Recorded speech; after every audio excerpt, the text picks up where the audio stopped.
Good evening. Thank you for tuning into season 2, episode 15 of the Frontline Black News. And I'm your host, Che Nkrumah. I'm joined with my other host, Lady Che. And tonight we will be having some guests. Our West Coast correspondent, Shabaka Sankori out of California, is going to be chiming in. And we might have some other guests. And on tonight's show, Black Family, we'll be discussing several things. The first thing is Tangibles 2022. Next thing is the white, excuse me, not the white, Daunte Wright settlement out of Minnesota. They still messing with Bill Cosby, y'all. So we're going to showcase that. New York City Mayor Eric Adams delivers 6.7 million on top of the original 18.3 million for LGBTQ, but $0 for the Black community. Roe versus Wade overturned. We're also going to give you an update on the Darrell Brooks Jr. case out of Wisconsin. And then we got Unhoused Neighbor News and Unhoused Neighbor Sweeps. So, yeah, I'm going to get us started with the tangibles. This is the year and the decade of tangibles, Black family. So, any politician that is seeking your vote, including myself, because I have officially filed for mayor as of April 4th, 2022, of Denver, Colorado. And the campaign is underway, Black family. So, if you see that Cash App and that PayPal, please drop something on it. We don't beg for money here on Frontline Black News. I think this is the first time I've ever asked for money on this show. But we would really appreciate it if you would donate whatever you can to the campaign, because we're powered by the people for real. And this campaign is going to be really expensive, Black family. It looks like it's going to be a multi-million-dollar campaign because the competition is stepping it up. So I got to step it up right along with them. But yeah, back to the tangible. So any politician that's seeking your vote, demand something tangible for your vote, Black family. Stop just voting just to be voting. Stop just voting because the white-owned media told you to go vote. Vote because you have an agenda and a cause. And we have an agenda, Black family. That is the Black agenda. And we're tired of the malign neglect. The 50 years of malign neglect that both the Democratic and the Republican parties have put on us or implemented on us is not helping us one bit, Black family. And that's when they lump us into broad, ambiguous terms, such as people of color, minorities, marginalized, disenfranchised, underprivileged, underserved, underrepresented, and the list goes on and on. So here on Frontline Black News, we've been pushing this hashtag that brother by the name of Tariq Nasheed. For some odd reason, I can't pull it up, Black family, but we're just going to go from memory on it. A brother by the name of Tariq Nasheed started this hashtag, Tangibles 2020. And for the past 2 years, we've been pushing this hashtag far and wide on social media and on all of our platforms, Frontline Black News, Shabaka's Black Experience Enhanced, and the Revolutionary Agenda. And it's been gaining traction, Black family. A lot of people are resonating with what the hashtag is about. And it's basically saying, look, foundational Black Americans, the people that built this country, are tired of the malign neglect, and we're going to demand something tangible for our vote. So we're going to insist that our needs are specifically met by politicians who are seeking our vote. So, like I started off, any politician that's seeking your vote demands something tangible, Black family. The symbolism is dead. As we're no longer falling for the symbolism. So you're gonna have to come with something tangible if you want our vote. Period. I got it. Go ahead. Let's see. That's Lady Che. Let's see. I was talking about tangibles too. Tangibles is not. It's It's not. It's not symbolic. It's something that you could actually see, touch, feel, grab. That kind of thing. And we're tired of the symbolicism. You know what I mean? Um, we got to do better. We got to do a lot better. And I finally found tangibles. Um, we got to do a lot better, family. Like all these nothing burgers, symbolic gestures. They sound good on the surface, but they ain't never got us nowhere. They're not getting us nowhere. All we're doing is wasting our time. And we need to demand something for this vote. You see it now? Yeah, we can see it now. Um, demand something for our vote. The black vote is probably the most powerful vote, and that's the one they try to sell to get our vote. But in order to get our vote, we need something like reparations. Right. Cut the check. You know what I mean? A serious crime bill for us An specifically. anti-Black. Anti-black crime bill specifically for us, foundational Black Americans. Not Juneteenth. Not Juneteenth. Not Hip Hop Day. Not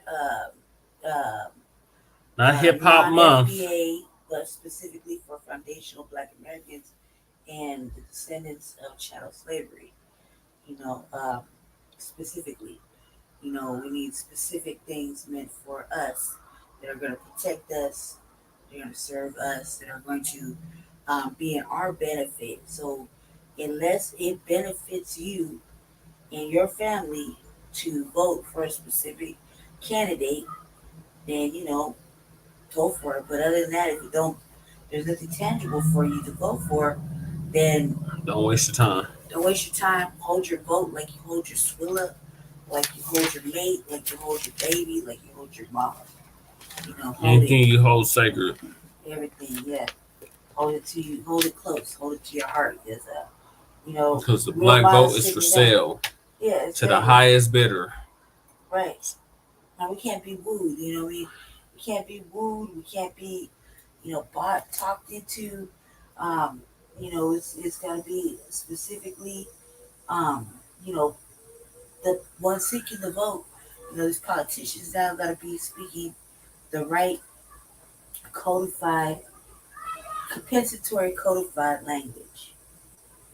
Period. And they got to have a proven track record of it. Track record. You got to be, what I mean? You have to show and prove it, even if you is on the black grassroots and you just a regular Joe. Surely there's something that says that you're a regular Joe. You know what I mean? And you're not no off brand, you're not no coon, you're not no motherfucking switch up artist. You're not gonna go and start being on the side of white folk that are um, consistently robbing us and oppressing us and causing us traumas and more benign neglect and more systemic racism, either whether it's financial, environmental, political. Any of the 9 areas of human activity. Exactly, any of the 9 areas. So, we're looking for, and you should expect it, especially if you're a compensatory. And I say it like that, though. We're just going to leave it like that because we don't want to give white supremacy the answers to our grandest secrets and knowledge, but just be like this on a compensatory codified black agenda B1 agenda. Um, don't even bother. Seriously, don't even bother Especially about with the midterms coming up. Ain't nothing for us to cheer or singing hallelujah about. nothing. So I expect a red surge. Yep. I mean, might as well. I mean, I'm gonna sit it out. I'm gonna sit it out till like there's something that's gonna benefit me to behoove me to go vote. And if that means I have to wait till 2023, well then I guess we gotta wait till 2023 and vote then. I mean, I've been holding out for a minute now, so I'm pretty good with sitting it out and holding my vote like if I had a swallow, I would hold it. Yeah, it is mine. Just hold it. Why? Because it's valuable. That one vote is one voice, and it's only like what 20 cents, like that. For as much as these campaigns run, that one vote is really like 20 cents or $2 or shit like that. What was the breakdown, Jesse? The breakdown was I was like, what the last time when you ran, each vote was like oh like 10 cents. 10 cents. That's it.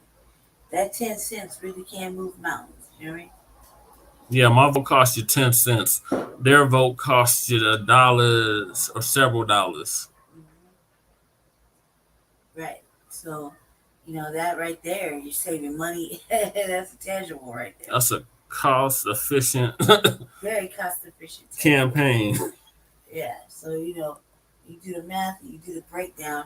There's no real sense of why it costs so much to run a campaign when the vote is really 10 cents. I mean, let's do the math. Let's think about it for a little bit, family. Somebody's pocketing something somewhere.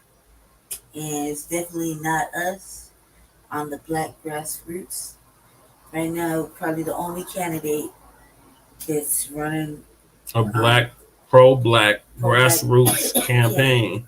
but at the very low monetary market right now, which is not to say that we begging for it, but you just say, man, the universe will provide when the universe provides. Right now, we got to do the work. So we're Right. doing the work. And shout out to brother Jacob Black. Mr. Black Yes. says if you want change, you can't expect anybody else to do it for you. You got to get out there and do it yourself. That's right. So that's what we're So doing. we're being the change we want to see. Right. Be proactive about it. Not asking for help, even if we do need it. We're trying to do some of the work before we need to ask for voucher, what is it, endorsement, or whatever the fuck it is. Whatever it is right now, let's just do work. Because I think that's more impressive for me being a poor person. I'd rather see somebody get it from the grit. All right, brother Jay Militant's gonna be joining us here shortly, y'all. All right, this time. Okay, so can I close it down?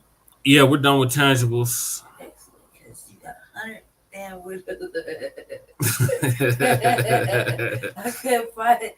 And it took me like 10 minutes to scroll through this shit.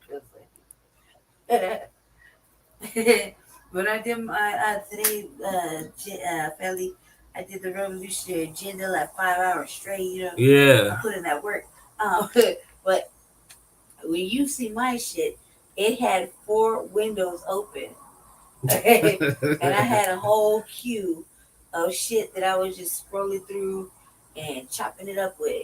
Chopping it up with, like every topic. It was in that one queue, and I just kept the disclaimer going. They just kept bouncing this through the queue because there's like right now, if you had a camera, there'd be like, how many windows do you think you got open, baby? Shit, about 10. No, there's a lot. That'd Oh, be on here, now mine. This one right here, about 200. easily 200, just to Yeah. find the tangibles they to show y'all. I had to really look and squint because I'm looking at the. We was sitting in the same room, but turn your we're trying to you see me. I was in the same room, but I'm over here because I'm sick. But like real shit, I just scrolled through the top, go through the top bar. There's like 200 little tiny windows, and they probably got like 5 letters in each window. Okay, so they're just gonna hit the arrow like scroll back. There you go.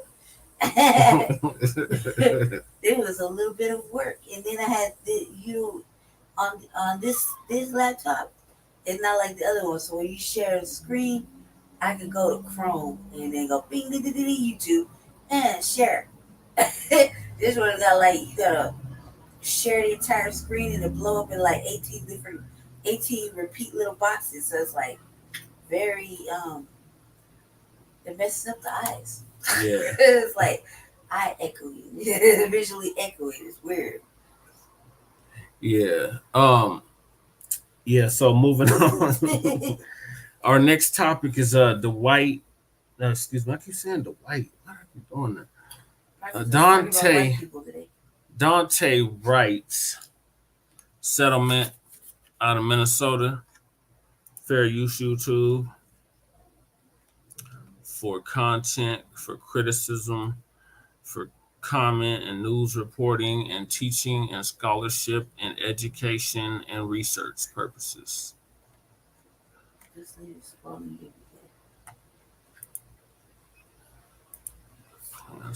Like looking at the laptop, everything is like so small. Let's just get this straight for a second. Oh, somebody blow me up. Hold on. Everything that I do is electric. I'ma keep it in motion, keep it moving like kinetic.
Okay, we're back.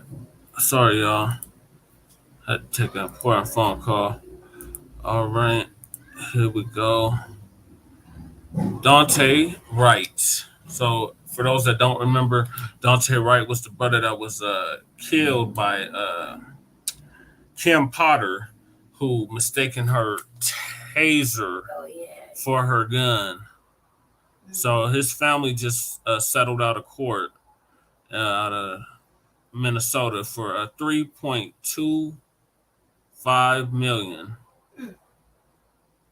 reach for the Daunte Wright fatal shooting by officer. Former Brooklyn Center police officer Kim Potter was convicted of manslaughter. Looks like there's a video, but I'm about to refresh this. Okay, here's the video.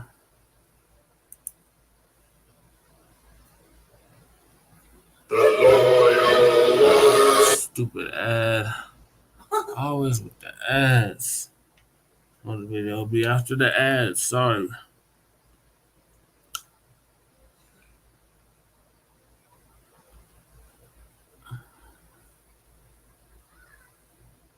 This reminds me of the Elijah McClain settlement.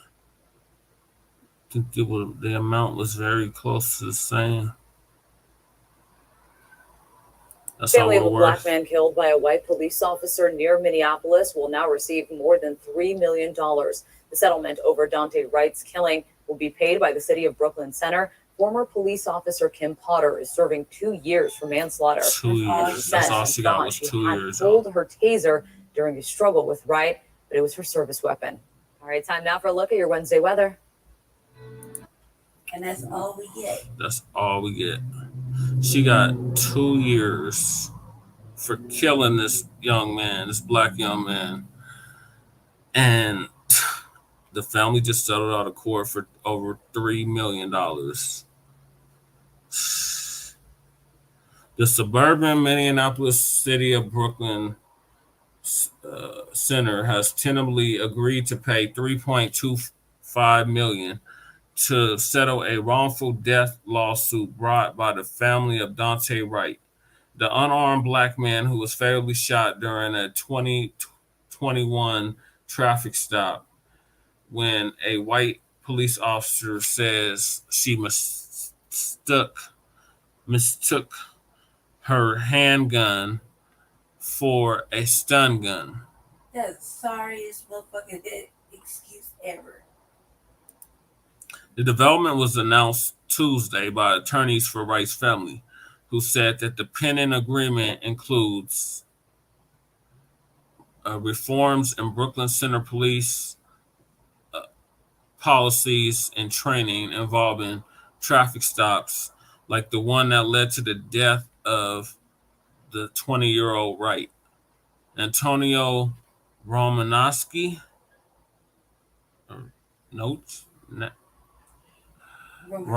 Nucci, one of the family's attorneys, said in a statement that Wright's loved ones hope the changes in police policy prevent similar incidents from occurring. Nothing can explain or fill the emptiness in our lives without Daunte, or our continued grief at the senseless way he died, Wright's parents, Katie and Aubrey Wright, said in a joint statement to ABC affiliate KSTP. But in his name, we will move forward. And it was important to us that his loss be used for positive change in the community, not just for a financial settlement for our family. But that's what it seems like. It seems like it's just a financial settlement for your family. And nothing in here about racism. This is an act of racism. She shot him because he was black. Right. The parents added, we hope black families, oh Lord, here we go with the trick bag language. People of color and all residents feel safer now in the Brooklyn Center because of the changes the city must make to resolve our claims. What changes? Romanowski and Jeff Storms, another Wright family lawyer, said the settlement will be the third largest ever awarded in Minnesota history. The city of Minneapolis reached a $27 million settlement with the family of George Floyd. Yep. The 46-year-old man who died at the hands of police in May 2020 and agreed to a $20 million settlement with the family of Justine Ruskalik Daman. Looks like diamond, but it's with a A instead of a I. Who was fatally shot by a Minneapolis police officer in 2017 after she called 911 to report an assault in progress near her home. So this is the 5 largest settlements in U.S. police-involved deaths. George Floyd was the largest at $27 million from the city of Minneapolis for his 2020 death. Justine was $20 million from the city of Minneapolis for her 2017 death. Elijah McClain, who was from Aurora, Colorado, where we're at right now, was $15 million for his 2019 death. Brianna, They still keep the mamas still keep, fussing with them after they got the settlement. Yeah, So much controversy with that. yeah, it is. I know his grandmother, so I So nice. gotta pick her brain one day and see what's happening with that. Breonna Taylor's case of 12 million, settlement of 12 million from the city of Louisville for her 2020 death, and Andre Hill 10 million from the city of Columbus for his 2020 death. I didn't even know about Andre Hill. Wow.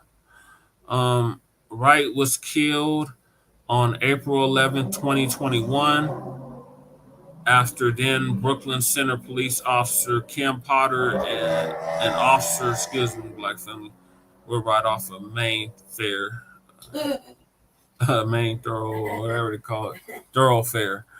Uh, she was training, pulled him over.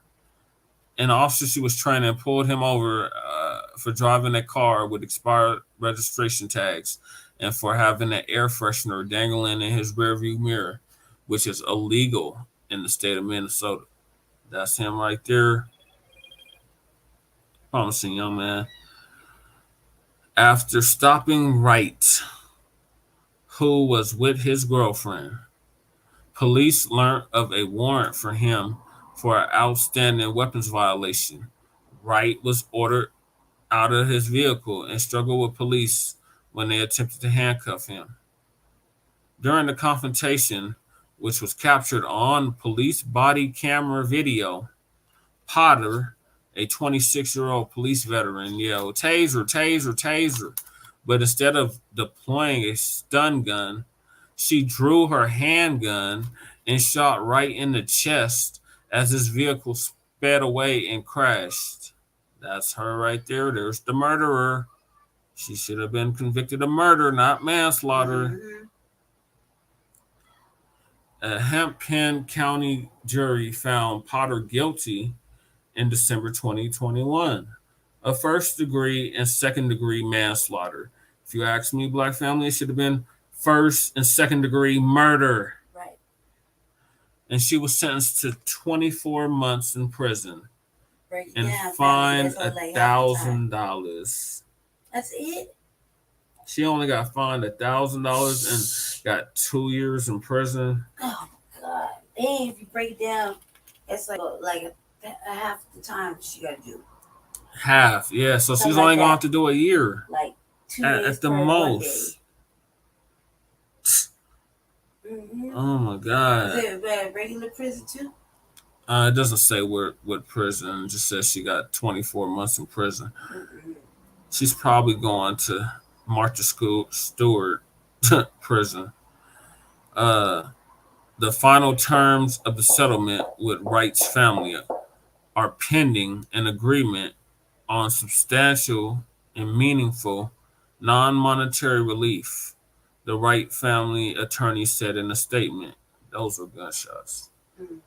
In addition to more extensive training for Brooklyn Center police officers on office intervention, implicit bias, weapons confusion, de-escalation, and mental health crises, and changes in policies, the the family is seeking the establishment of a permanent memorial for their son in the city about 10 miles northwest of Minneapolis. The city of Brooklyn Center has not responded to a request for comment from ABC News. Of course they haven't. Why would they? Oh man, that's it. That's all Black life is worth, black family. $1,000 and 2 years in prison. Sad state of affairs. Man, if that don't upset you, man, a lot of things that we've been talking about all year hasn't really moved anybody to be really, really passionate or really activated. You know what I mean? Yeah, not since the 2020 George Floyd protests. They're cracking off left and right, left and right. It's definitely not in our benefit. No. And like I showed today on the Revolutionary Agenda, you know, where what is it, Turing Reloaded Yeah, Right? Tremaine. Yeah, Yeah, he was like Tremaine. somebody said that they blame uh black people for everything basically. That's what that clown out of Kentucky Yeah. was saying. That's running for Senate. Mm-hmm. So it's all black people's fault. All black people stuff. Blake Masters. We're chose for everything. It's all our fault. Everything that happens, all our fault. Everything. Everything. all our fault. So, just know that it's black people's fault every day. All day. Like, oh, it's my fault today, It's been my fault. Just blame me all day. Basically, there's politicians blaming us for everything. Everything. Everything that we don't do or don't do. We're just fucking shit's crazy. And that's the wildest fucking thoughts I ever thought. You know what I mean? That make it make sense. I don't tell you when the war's on, I don't know what else will. No matter what you're doing, you can be killed, and they will blame you for your death. Mm, mm, mm. Keep your head on a swivel, black family. Mm-hmm. So they're back messing with Bill Cosby, y'all. Oh my God, they just will not leave him alone. So now they're showing him civically. We lost our viewers. There. Go ahead, keep going. Keep going. So they're messing with Bill Cosby. Yeah, so they're messing with Bill Cosby, and it's a civil case. They couldn't sue him criminally, so now they're suing him civilly. Bill Cosby found liable in civil case for sexual assault in 1975. Wow. That's been over 40 years ago. Let's see. Damn near 50 years ago. There's a video that goes with it, so we're gonna play a video. If there's no stupid ads.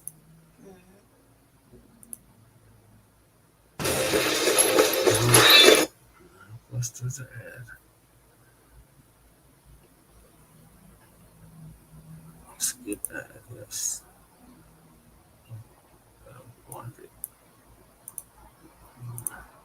Okay. So that's the victim. It's been torture. It has, just to be ripped apart, thrown under the bus, backed over. And this to me is such a big victory. It really is, to all victims. Today, our client, Judy Huck, won real change because she fought Bill Cosby one step at a time for over 7.5 years. And she proved with the jury's verdict that Mr. Cosby did sexually assault her when she was a minor, and that he should be held and was held accountable for what he did to her.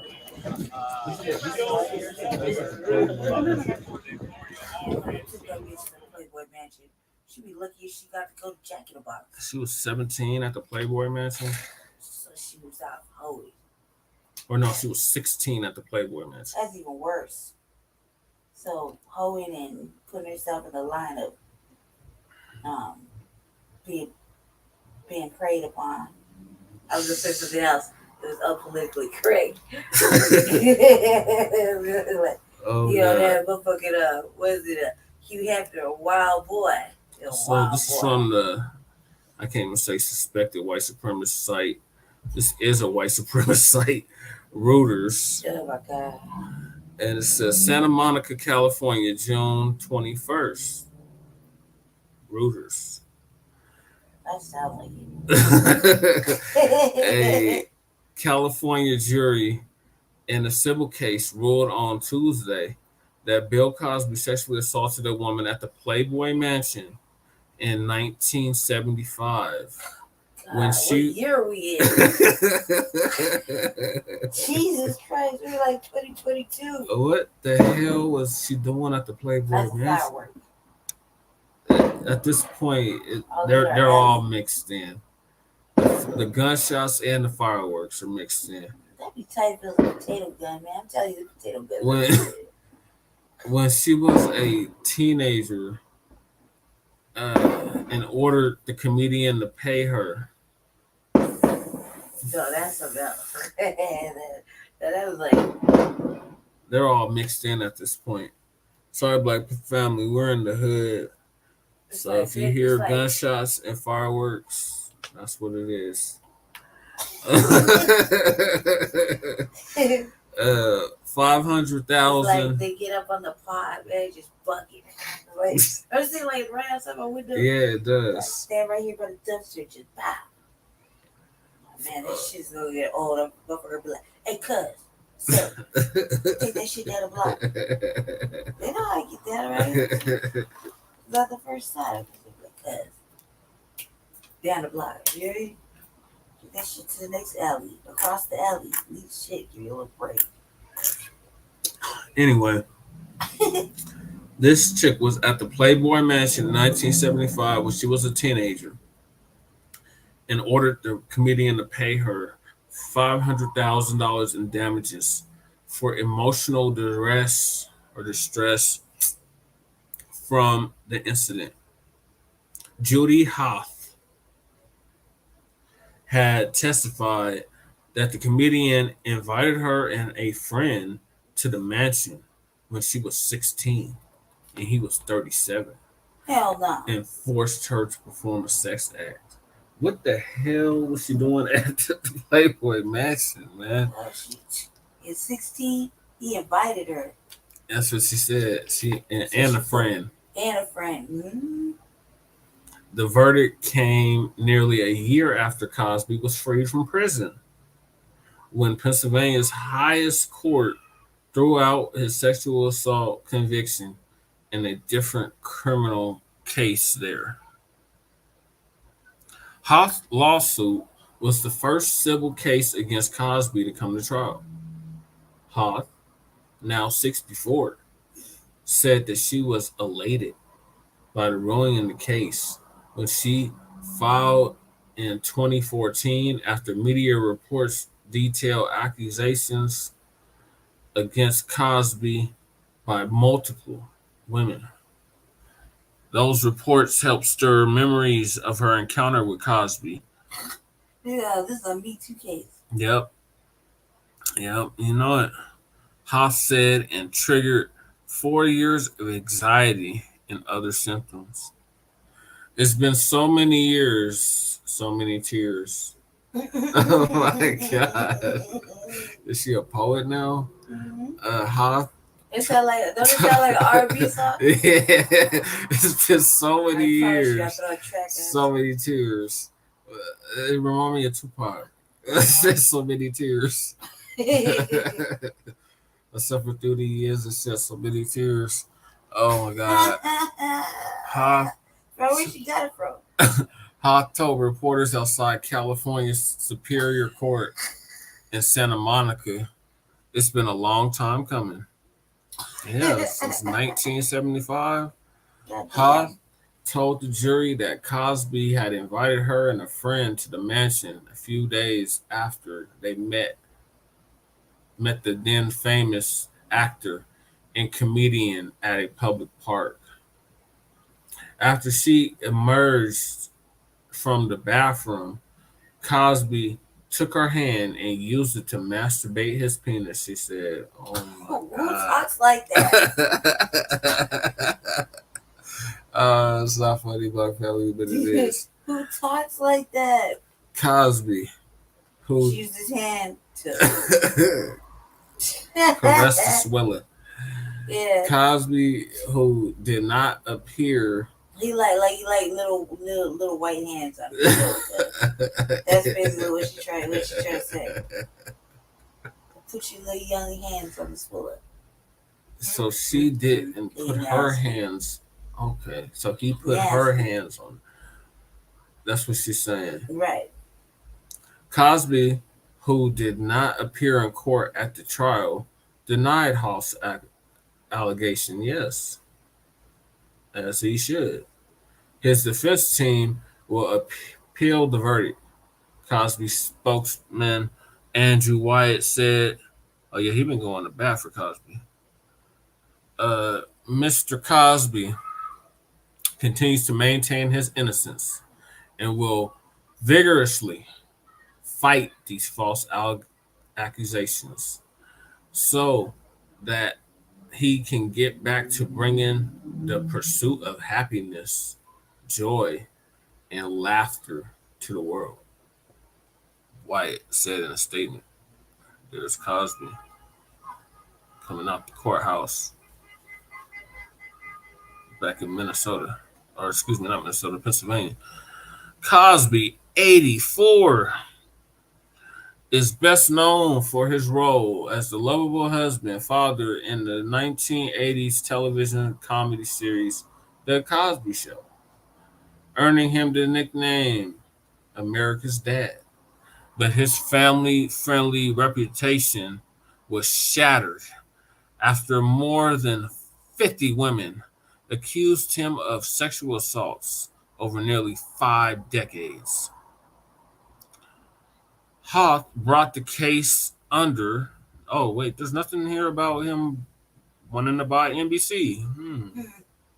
Hawk brought the case under a California law that allows people who claim they were abused as children to file civil cases years later as adults.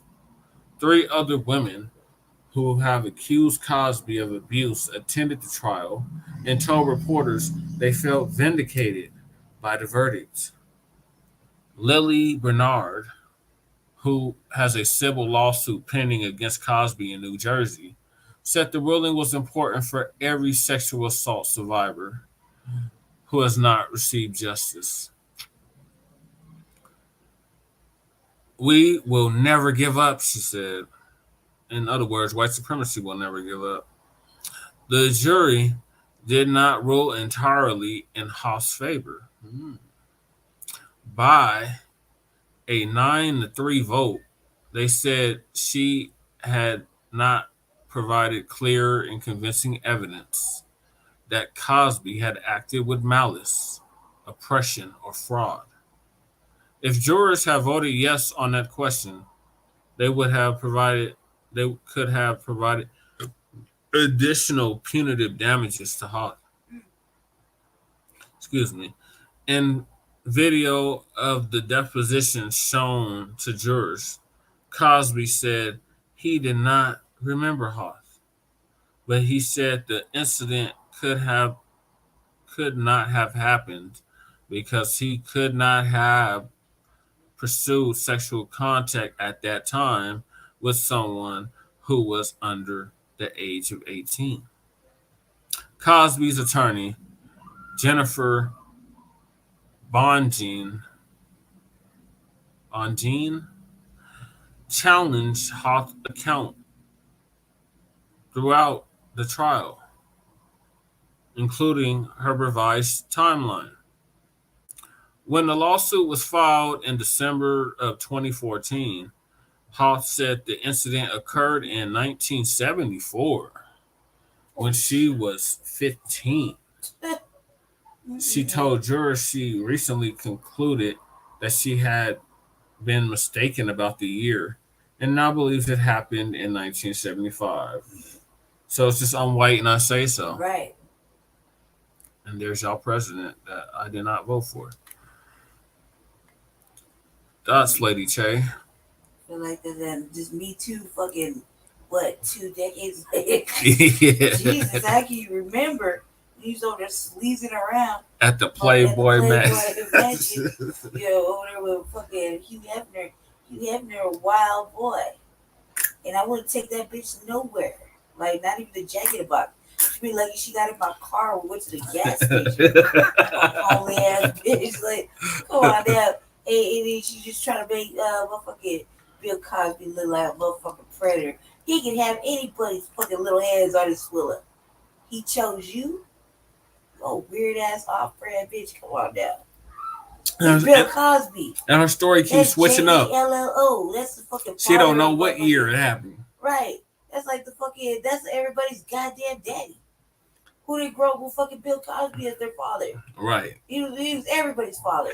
Okay? The Huxtable. Okay?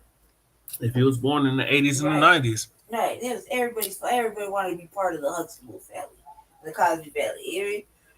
Everybody. And he was a doctor. He had a wife. He had children. He always did the right thing. Get the right advice. Wore bomb ass sweaters. Yeah, they were promoting them HBCUs heavy. Decent fucking pudding. You live in my house, so pudding could be, used as a weapon. Like, but I don't eat pudding no more. But damn, I did like Jello. I like pudding. I did like pudding. And I did like pudding too. My father burned us out on pistachio and butterscotch. Those are the two flavors I will not eat ever again in life. I don't give a fuck if that's the last thing on earth. I will fucking eat myself from within. Fucking pistachio pudding in my mouth ever again, or fucking butterscotch. I knew about butterscotch. I didn't know about pistachio. Pistachio was the point, dude, but until you get burnt out on it, you just don't want to fuck with it no more, man. It was a regular routine. It was in rotation at our house for a little bit. I remember the Jello pudding, and I remember the chocolate and the vanilla. Yeah, I don't know what was my favorite though. What did I say? Butterscotch. That just sounds disgusting. Butterscotch was alright. Tapioca, no go. Pistachio was good up until you got burnt out on it. After that, pistachio, I don't know, maybe now, but I ain't made a box of pudding because I don't drink milk no more. I ain't made a box of pudding in like 22 years. Real shit. Because we used to make them in our house. We used to like whip them, whip. So, I ain't made a motherfucking I ain't made a pudding easily in 22 years because I don't drink milk. You need milk. That's the primary ingredient. 2 cups of milk. 2 cups of milk and motherfucking elbow strength. You gotta get all the fucking powder out and chill. Put it in the fridge. Let it get cold. Other than that, I ain't fucking with it. I wonder if it tastes good though with that silk stuff though. Shoot that out. Pudding was cheap too. Pudding is really cheap. It used to be like, I remember when pudding was like 50 cents a box. That's how cheap it was, like 50 cents. 50 cents, like 60 cents a box. Yeah, it did used to be really cheap. Yeah, you know how much a box of pudding would feed? A box of pudding feeds 4 people. And a little box like this big, 2 cups of milk, 4 people. Do the math. It's fucking crazy right there, right? Yeah. Yeah, me and my brother, like, we had forearms and fucking biceps for fucking doing pudding. She got to really get all the powder out. Pudding. Yeah, shit. It's a Me Too movement.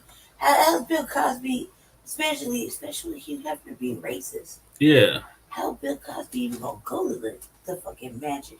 Right. I mean, look at it's just none of it adds up. None of it adds up. I mean, he just barely. Come on now. It was mad racist and weird. He's doing real wild boy shit in the motherfucking in the grotto. It was in the grotto. Yeah. There's Shabaka. Ask Shabaka to tell us about Hugh Hefner.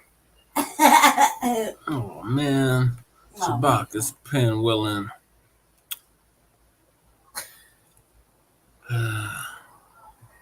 You gotta let him know he's pinwheeling.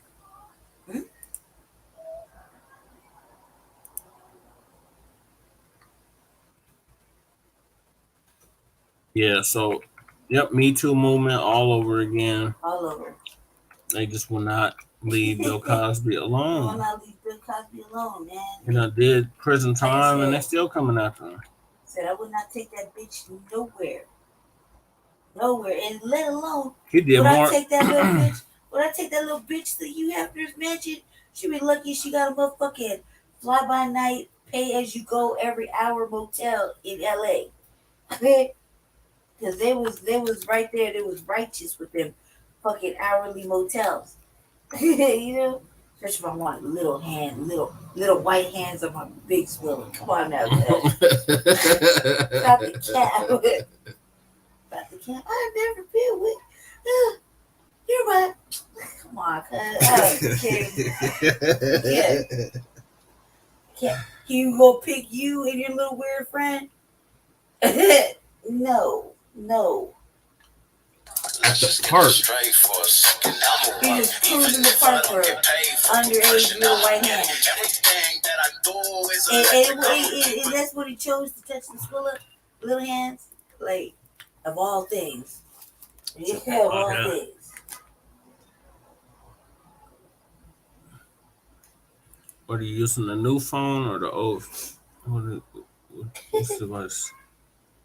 I know, family. I know it's like vulgar, but I just gotta keep it in perspective. If I was Bill Cosby, I would not choose no. Yeah, so it shows you can well. They take her to motherfucking her and her friend to the motherfucking Hugh Hefner mansion where he got socialites and movie stars. Okay, I'm gonna have to get you on the phone, man. Right. Like they roll in the same circles. I gotta connect the speaker. Wholesome and shit. All right, Shabaka's gonna be joining us on the phone, y'all. Power on. Like Hugh Hefner was wholesome, like wholesome enough to be kicking it with Bill Cosby. Power on. Like Hugh Hefner. Hold on, I gotta wait for Lady Ch to disconnect. I did. Like Hugh Hefner was all wholesome ass. Yeah. He'll be like, oh, Mr. Cosby. So we're just finishing up with Bill Cosby. Yeah, you want to join us? And all still my messing with Bill Cosby. And weird ass animal play and all kind of crazy shit they be talking about over there. He got to pay $500,000 to this chick that said that he sexually assaulted her in 1975. 1975, Ellie. Power on. Bluetooth pairing. Let's keep it real. Like, who can remember 20 years back of like some indecent moments with whomever? 1975. They just want to give this man a break. Oh. Bluetooth connected. Okay, the black cat is with us. Fine. Shabaka. Yeah, I'm here. Okay. The black cat is with us. He's on the speaker. Hey, Shabaka. Yes. You know what? Hugh Hefner racist and weird. And like, there wasn't there rumors going around in motherfucking Hollywood about his sexual proclivities. You really think Bill Cosby was over there at the Playboy Mansion with Hugh Hefner and his 20 white weirdo broads and all the socialites and motherfucking movie stars and everybody that went over there? You really think Bill Cosby took two little 60-year-old bitches over Lady there? Ch, it is perversion that they have up there at their places. In my opinion, Hefner was a pedophile like Elvis Presley was. Yep. You know what I mean? Yep. Okay. And this is what I mean by that I say all the time when a lot of people who are unknown about Los Angeles. Shabaka. Oh, Stay in one spot, Shabaka. Lost Shabaka. And then I'm saying here, and I hope all our listeners could hear it, as ugly and as raggedy, excuse the expression, as them no good tramps look, they probably had to drug Bill Cosby to get with him. And the cold part about it is, as raggedy as them motherfuckers look, okay, it doesn't add up. Because if Bill Cosby wanted to go out there and get him some hookers, all he had to do was get in his limousine and drive down Ventura Boulevard. That's all you have to do. You probably find a nicer looking hoe. I mean, like, you just, like, they just, man. I I went and took that bitch to the gas station. She wouldn't even got in my car. She don't look To all the fucking gas station. motherfucking off brand. I wouldn't even took that raggedy motherfucking ass to the Fred Jordan mission. As horrible as them motherfuckers was, you know what I'm saying? I mean, excuse my language. This is Shabaka Sankoya. I'm the executive producer of Shabaka's Black Experience Enhanced. Brother Che Kruger, you know, is our producer. Also, too, you know, Lady Che is one of our commentators. Check out, you know, the Revolutionary Agenda. Check out Frontline Black News. And check out Frontline Black, frontlinecampaign.org. And it just came to my attention. And we're going to start asking for some donations to keep these platforms going up. And because they hate the truth, they're doing every goddamn thing to fuck with us. Okay? So, hey, you know, so now we're taking it to the people. Right. Yeah, because, you know, they like us. And excuse the traffic noise, I'm currently driving down here on Highway 99 going through the hub city. And these motherfuckers are good drunk tonight. Oh, yeah, I believe it. You know, yeah, anything can happen here in Los Angeles. Anything. See, they got a fireworks display over there in the background. All right, fuck the 4th of July. We need our goddamn tangibles, $100 trillion intangible. Period. And we are still waiting for you Biden supporters to give us a call at Shabaka's Black Experience Enhanced, and the number is 516-418-5996. And we so far we haven't heard from you, Cat. It's all right. We understand. It's scrolling at the bottom. But we still got love for you because you've been had, you've been took, you've been hoodwinked, you've been bamboozled. Bamboozled. Straight out. Dropped on your head. Can't say he wasn't warned. So, moving right along, you know, as Brother Chad Kuma has the itinerary to go over tonight. Yes. All right, hold on, folks. I'm up here negotiating this crazy ass traffic. Okay. And these motherfuckers out here good and fucked up. Yeah, I believe it. Damn, every time I come down this raggedy ass 91, there's always an accident. Potholes all over the goddamn highway. You know what I mean? I mean, it's a fucking conspiracy. These motherfuckers is in cahoots. They have to be. It's straight crazy. And they need to leave Bill Cosby alone. And then from what I understand, you know, according to Brother Che, is that Mr. Cosby has been hit with a civil lawsuit, sir? Yeah, we just went over that.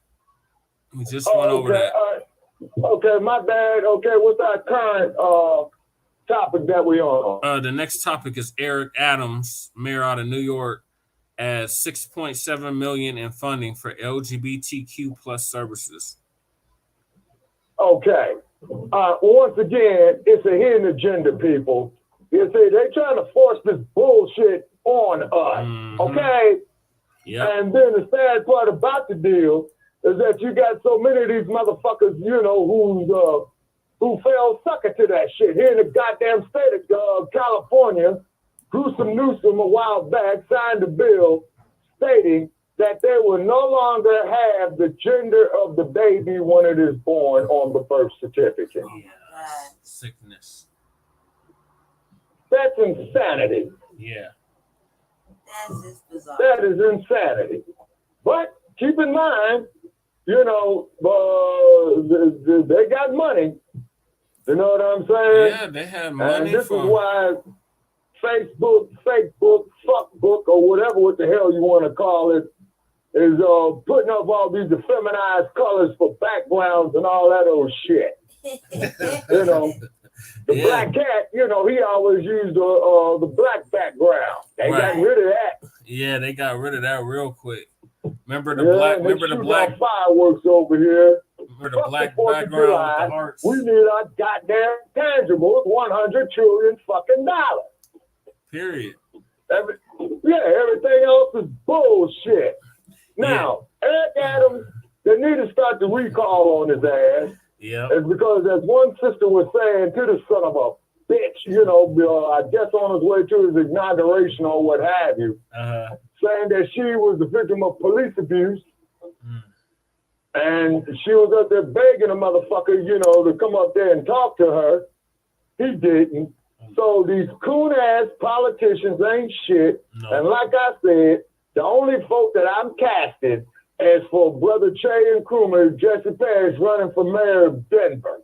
Yeah. In 2023. Even if I have to go there and take up temporary residency, I'm going to do it to vote for the brother. Any corner will do. Any corner will do.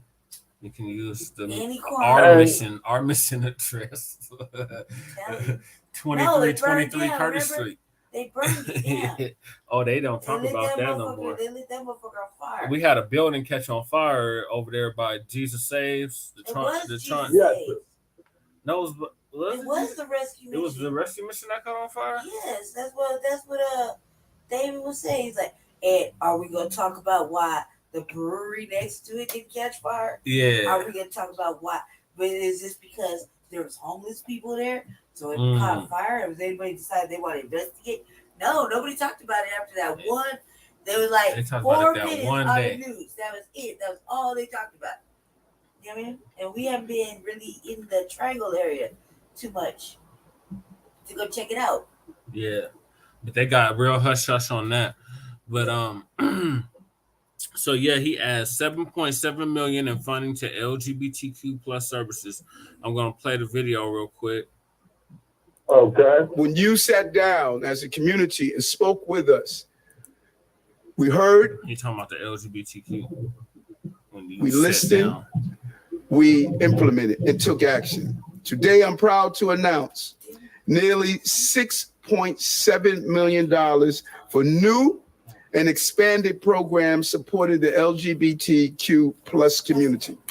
The initiatives are the result of the roundtables, the conversations, and my long history of hearing about the discriminatory practices within the movement that was just discussed. I hate to say this. I really do, but I'm going to say it anyway. That motherfucker's out of his goddamn rabbit ass mind. Thank you for saying it, somebody. For some shit like that. This is on top of the money that he already gave to him. Sorry, I'm trying to stop this, but it won't stop. Well, the only thing I can say about that, people, is that son of a bitch is crazy. Yeah, he is. Yeah. Damn New York Post. Yeah, the motherfucker's insane. Yeah, so it says Eric Adams announced Friday that his record 101 million budget includes a new investment of nearly 6.7 million to provide services for the LGBTQ plus community, including money for nonprofits, legal services, and support for homeless youth. Wow. It's time. And what is he? And what is the mayor of New York City doing for our people in Harlem? Not a damn thing. Nothing. Not a damn thing. Yeah. Hanging out with drill rappers. Oh, Remember he's hanging out with the drill rappers? Oh hell no. Trying to change the music. Oh my god. And putting homeless people in jail. Jail on the homeless. So he's criminalizing homelessness. He did. Yeah. Yeah, he did. He sweated them homeless people. Oh wow. So he says it's time for us to come together to combat hatred, to change minds and foster acceptance, and to provide concrete, meaningful services to those who need the assistance that we are out calling for. Who the fuck is we? Wow, who the fuck is we? Oh my god. Calling for New York City is the city of Stonewall, said Adams Friday at Destination Tomorrow, a Bronx LGBTQ plus center. So, Wow. oh my God. So that's like the center here in Denver. The new funding includes $3 million for a peer navigation program, funding 16 young adults to work at 8 runaway homeless youth drop-in shelters, and a financial literacy program. $1 million for legal services tied to housing, employment, assistance with government benefits. $1.5 million in educational workshops, parent support groups aimed at family acceptance.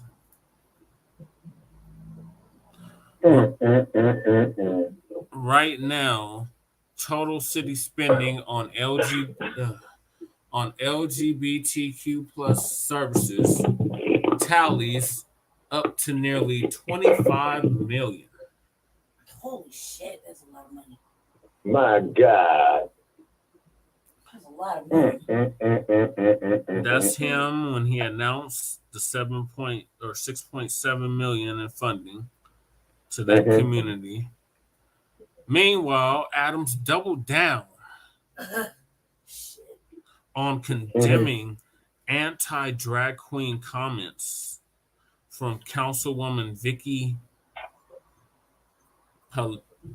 Palladino, Republican of Queens, who recently said the city-funded drag storytelling program in public schools is promoting childhood grooming and sexualization.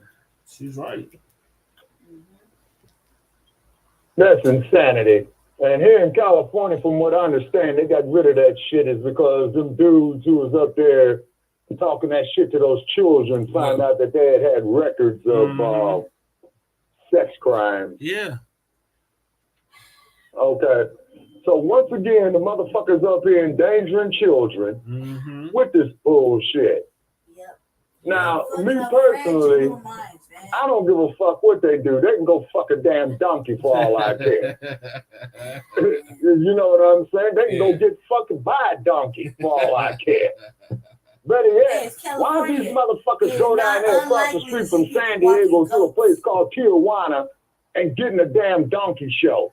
Right. Exactly. Sick shit. Donkeys because they got horses. It's California. It is not unlikely to see somebody walking a goat on the street. Not unfathomable. You will see people walking, and it's usually white people, walking a motherfucking goat down the street, or a baby pig or some shit. I'm not lying. I'm not lying. I swear to God, I'm not lying. I swear to God. I was in California for a little while, like about 5 years ago, 6 years ago, and I was over there walking through the thing, looking at the fruit trees in the neighborhood. Mm-hmm. Man, I said no boat, like 2 white people walking a baby goat with a fucking leash, like a motherfucking dog, down the sidewalk. Real shit, LA. I'm not lying. I'm not fucking lying. Baby goat. Yeah. I would not be surprised, at least in this goddamn insane asylum called Los Angeles. Baby goat, little baby pig. You can have, little domesticated farm animals. You know what I mean? They comfortable walking around with them. Look how many flags they have, y'all. Oh God. Oh my God. Is that for all the? That's for all the community. Yeah. Well, we got that. We ain't got that many flags. Jesus Christ! They got 1, 2, 3, 4, 5, 6, That's 7, just what's 8, not 9, showing 10. the rest of the video. Because they got like 20, 27, 58 motherfucking acronyms and astrological motherfucking emojis, fucking happy faces, pound sign, fucking. Damn. Telling you, man, like it's just beyond weird now. I bet you, man, if you pull up the new alphabet or you pull up the new menu for what they all mean, there's more shit on there. There's way more shit on there. Oh my God. Remember, there was only like 12 or 22 or some shit. Yeah, well, Nellie Fuller said it would have 50 different genders. Right. Have 50 different what now? Genders. 50 different genders. Oh, Okay, now I heard everything now. Yeah, it only makes sense if it's aliens, and even then, I'm pretty sure they only got 2. No, remember those ones that had like 2, 3 at the most. That's if you combine them. Right, then like hermaphrodite. So I mean, come on now. You can only have like 2, 3 genders at the most. 2 boy, girl, and hermaphrodite. Boy and girl. Not everybody's a hermaphrodite. Come on now. I mean, I don't see where the other 47 are gonna come from. It's called insanity, sister. So fucking, I'm serious. It's called insanity. That's called create your own illusions. Fucking lost in space. Everybody's out to lunch and not coming back. Damn. And then I missed the boat. It's fucking weird. That is just too much for me, man. It's not that don't take it as homophobic. Take it as a black and white thinker of Generation X. Is like that is beyond my comprehension of normalcy. Right. Yeah, I mean, I can understand. Well, ma'am. Yeah, you understand, man. Well, yeah. Ma'am. As I stated before, and I'll probably pick up another suspension. Them motherfuckers are heterophobic. Yeah. Right. Be comfortable, man. We should play that documentary on the RVA. Oh, what is a woman? Man, he should have just asked me. He wouldn't have had to travel all over the states. He would have just asked me. I'd be like, look, a woman is something that has all the faculties, can drop an egg and ovulate, have a whole moon cycle, right? Got some sort of magical shit to create a baby, and their hips spread. Men don't got hips that spread. Simple as that. That is the most defining factor of a woman. She hits a certain age, the breeding age, and her hips spread naturally. I'm going to talk about doing nasty things, but her body moves to where she can be able to give life. Right. It's a natural part of puberty. If your body don't do that, you're not a real girl. Simple as that. Well, men like I stated before, that motherfucker cannot menstruate. Right, he cannot ovulate. Yeah. He cannot bear children. Puberty. Did your pelvic area spread? No. No. We're not talking about doing nasty things. Let's talk about that. We're not talking about being ratchet and that. We're talking about naturally when you hit puberty, did your lower half spread like to push a baby out? No. No, but if you're a real girl, your body is going to grow through puberty, and it's just gonna move out a little bit. It's gonna move because that's the baby. That's the way you're supposed to give life. Right. You may not be able to, but allegedly your body is meant for passing a life. Right. So no, they ain't real girls. I don't give a fuck how pretty they look to them. Wow. You know what I mean? To them, until your body can physically do a natural woman progression. Okay, no hormones can make that happen. No. Hormones will not make that happen for a man. Nor will they make that tube impossible. No. You don't have a uterus. You don't have fallopian tubes. You don't have ovaries. Magic either. It takes the divine magic to make it all work. You can have all that shit there, but something makes it work. That I'm serious. It's like divine magic that makes it all work. That's the only way that the baby's gonna grow in there. You just don't grow in there. You can put. Right. I can put all the tubes in a man. I can put all the little parts in the man, right? But there's gotta be something that turns on the magic. And where's that baby gonna come out of? They're gonna cut it out. It's gonna be a C-section. It'll come out right out the belly button. It'll pop right out the belly button. That's when you know the baby is done, when the belly button sticks out, right? When the baby's done, the little thermometer, like turkey, you cook the turkey and the turkey's done, the little thermometer pops out. That's the only way you know the baby's done. It's 9 months, belly button up popped out. The baby ready to go. Shit, that's not gonna happen, man. You see, But apparently, Shabaka, it's already happening. Oh my gosh. wow.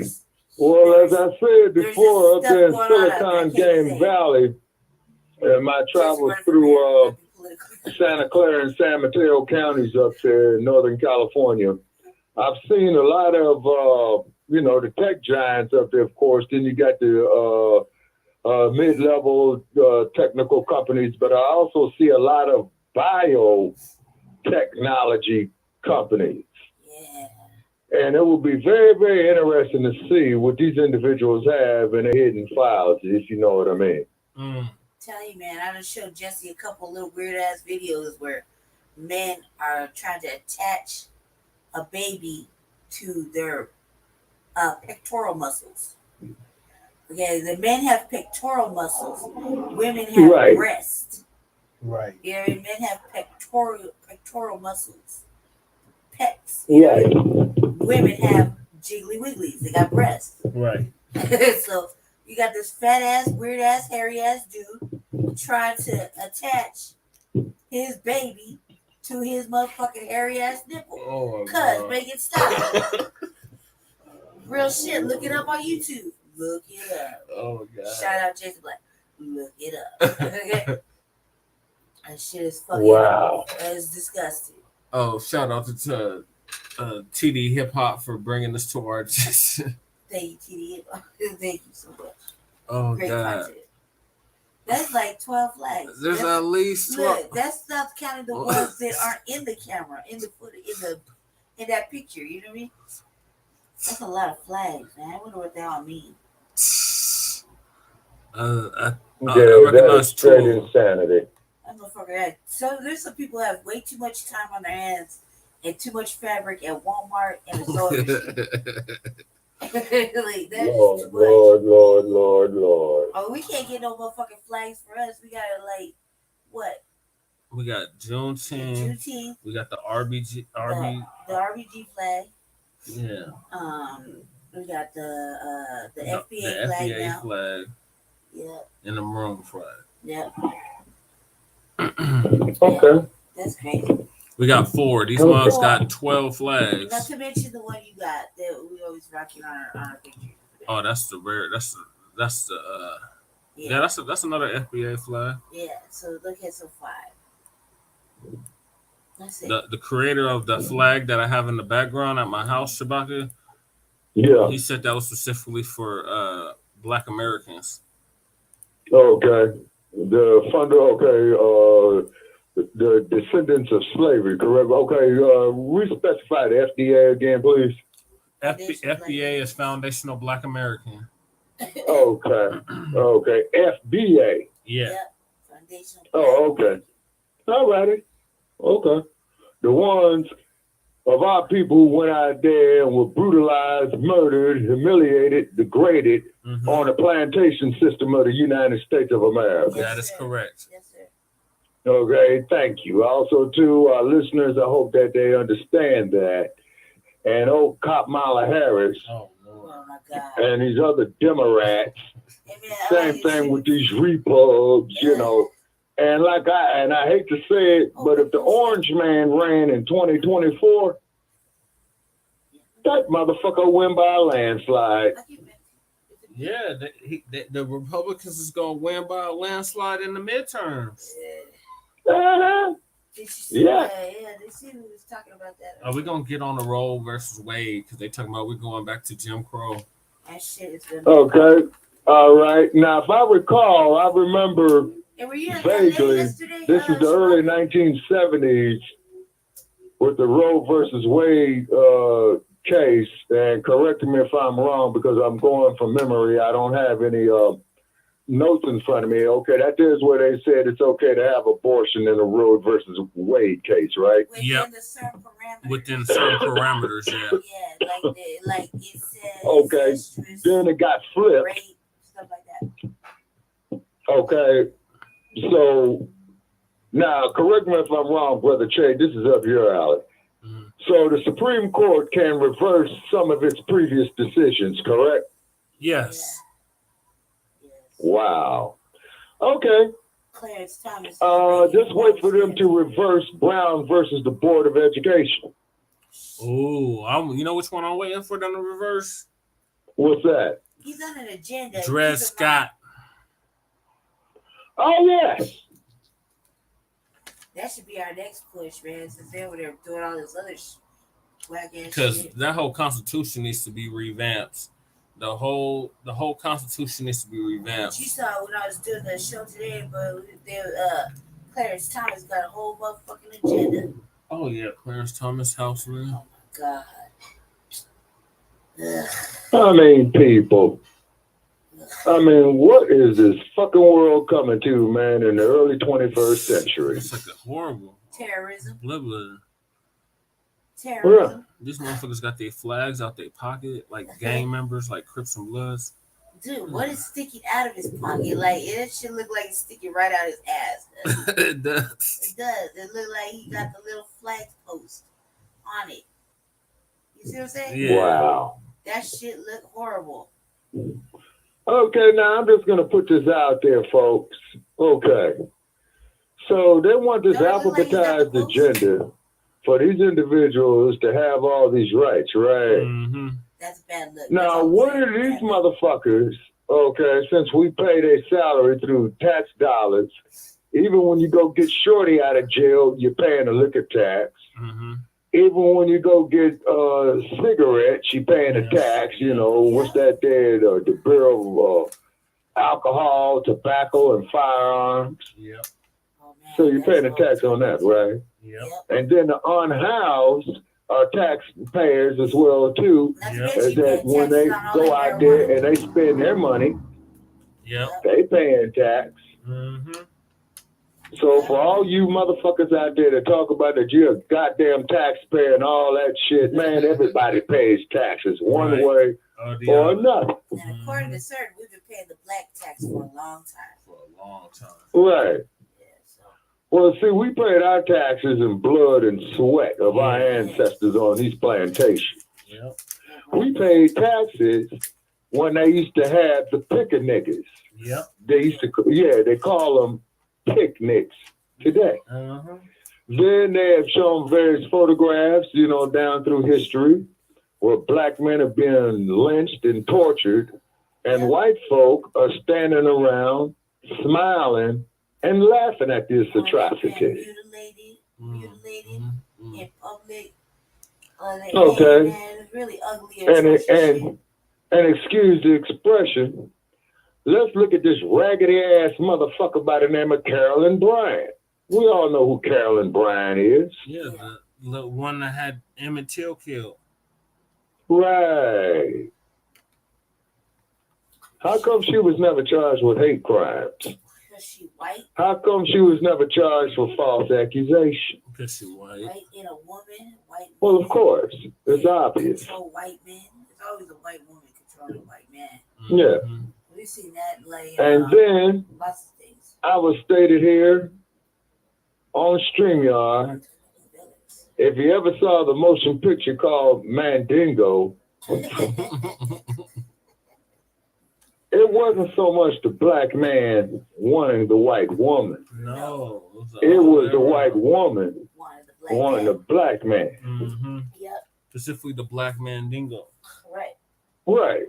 Because she would tell him that the white woman would tell the black male that he better have sex with her. Or else. Or she would tell the master that he raped her. So he is damned if he does. Damned if he don't. Damned if he don't. Either way, they got a noose for you. Oh, yeah, it's a no-win situation. Yep. But under the illusion of inclusion. Right, which is a big illusion. Brothers. You know. Go ahead. Brothers and now sisters think that bed wenching and bed bucking behavior is acceptable. Right. Yeah, well, see, that's how they fucked up the minds of our youth through their indoctrination centers. Yeah. See? You know, in the public indoctrination centers. Mm-hmm. Not public You know what I education. mean? Public indoctrination. Yeah, indoctrination center. Mm-hmm. Okay, so there's like maybe a paragraph left of this sickness. Adeline Adams is a speaker.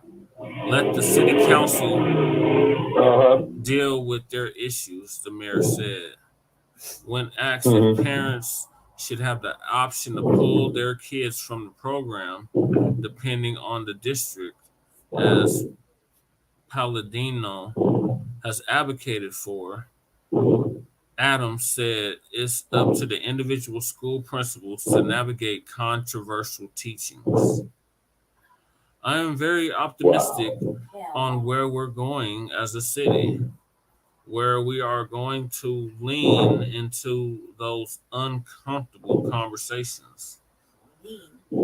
That's what it says, lean. It's going only to uncomfortable for lean. them. Like, they don't understand that they've been dealing with this uncomfortable shit for a long fucking time. And come up with better children to get better results. Oh my God, they gotta watch that documentary. What is a woman? Yeah, where he's talking about the confusion that's been put in everybody's mind. Yeah. To make them to make them transition or to take on a gender identity that doesn't really belong to them. You know what I mean? Like naturally. You know what I mean? It's some people are just know they're gay. Mm-hmm. You know, they've probably been there like that from jump, like since they was little kids, babies. You know, just knew. And then there's others that create this whole fucking story and dramatic fucking scenes. Like everybody gotta watch that documentary. Then you see like really where this portion of this conversation is coming from, because it's an agenda. Yeah, that's what we've been saying. Clearly, yeah, it is.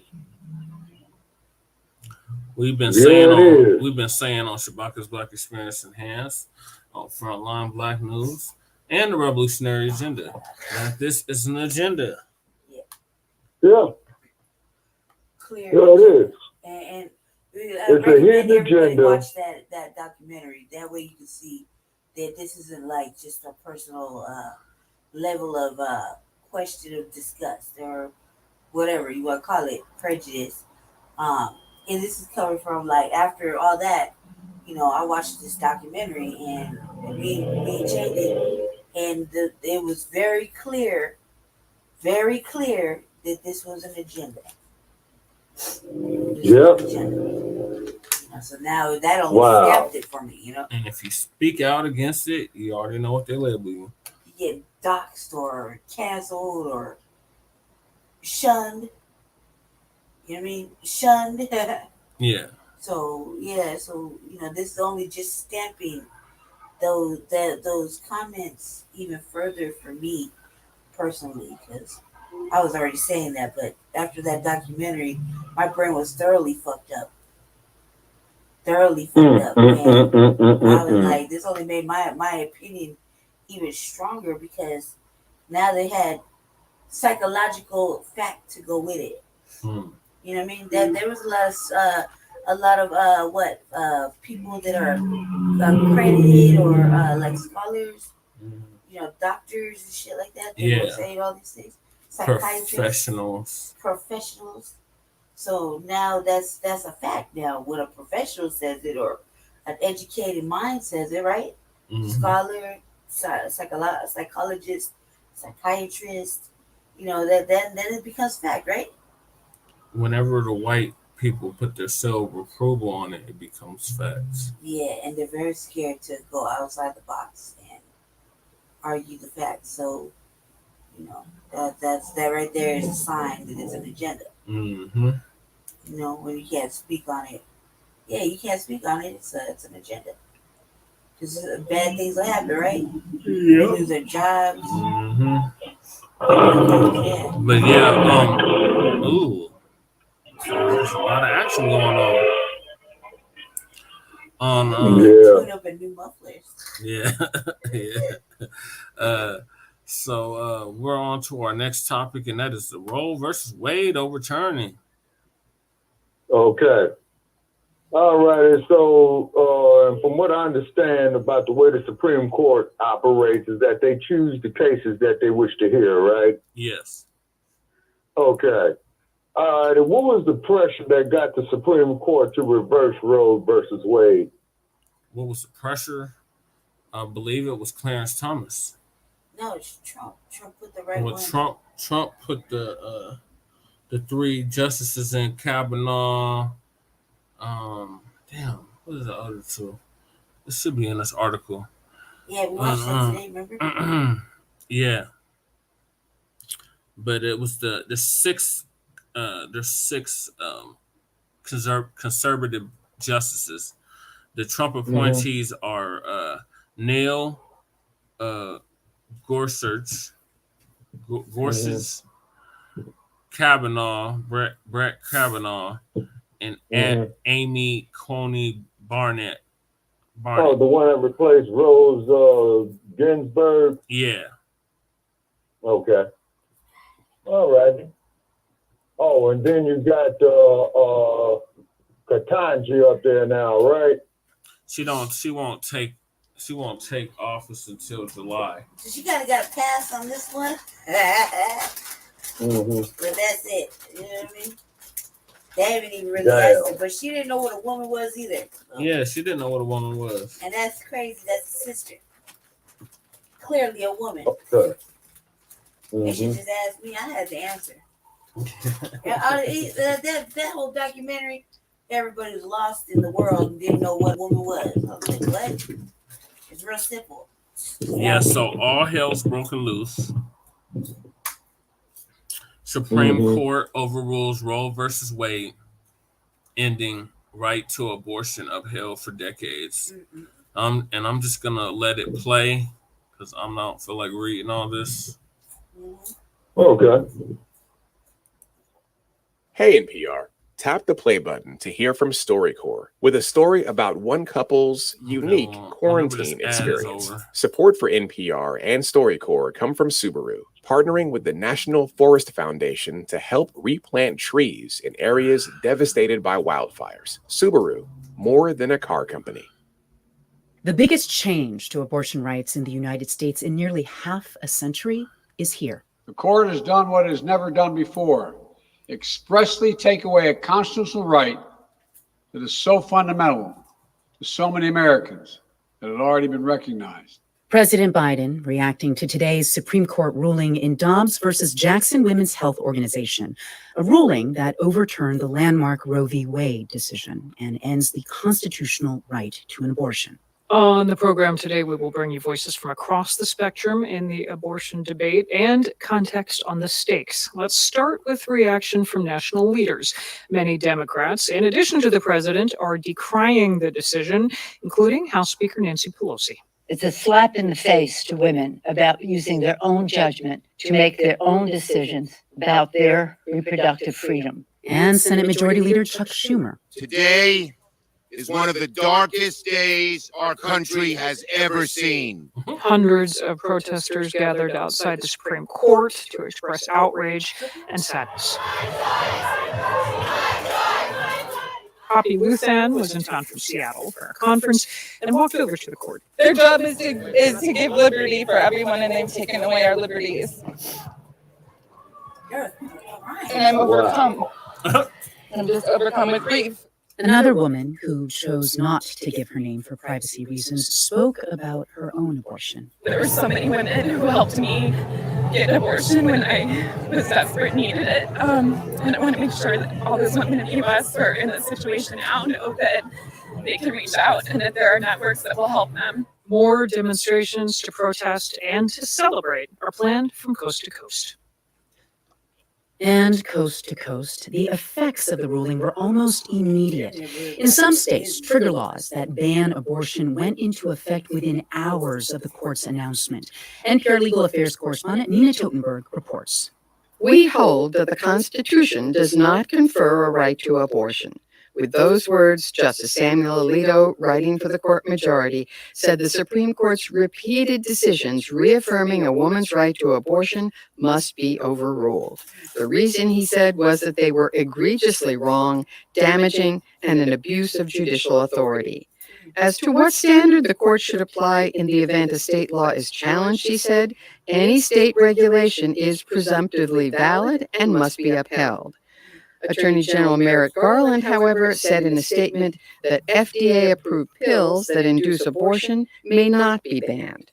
The court's vote was 6-3 or 5-4, depending on how you look at it. All 5 of the court's conservatives signed on to the opinion, except Chief Justice John Roberts.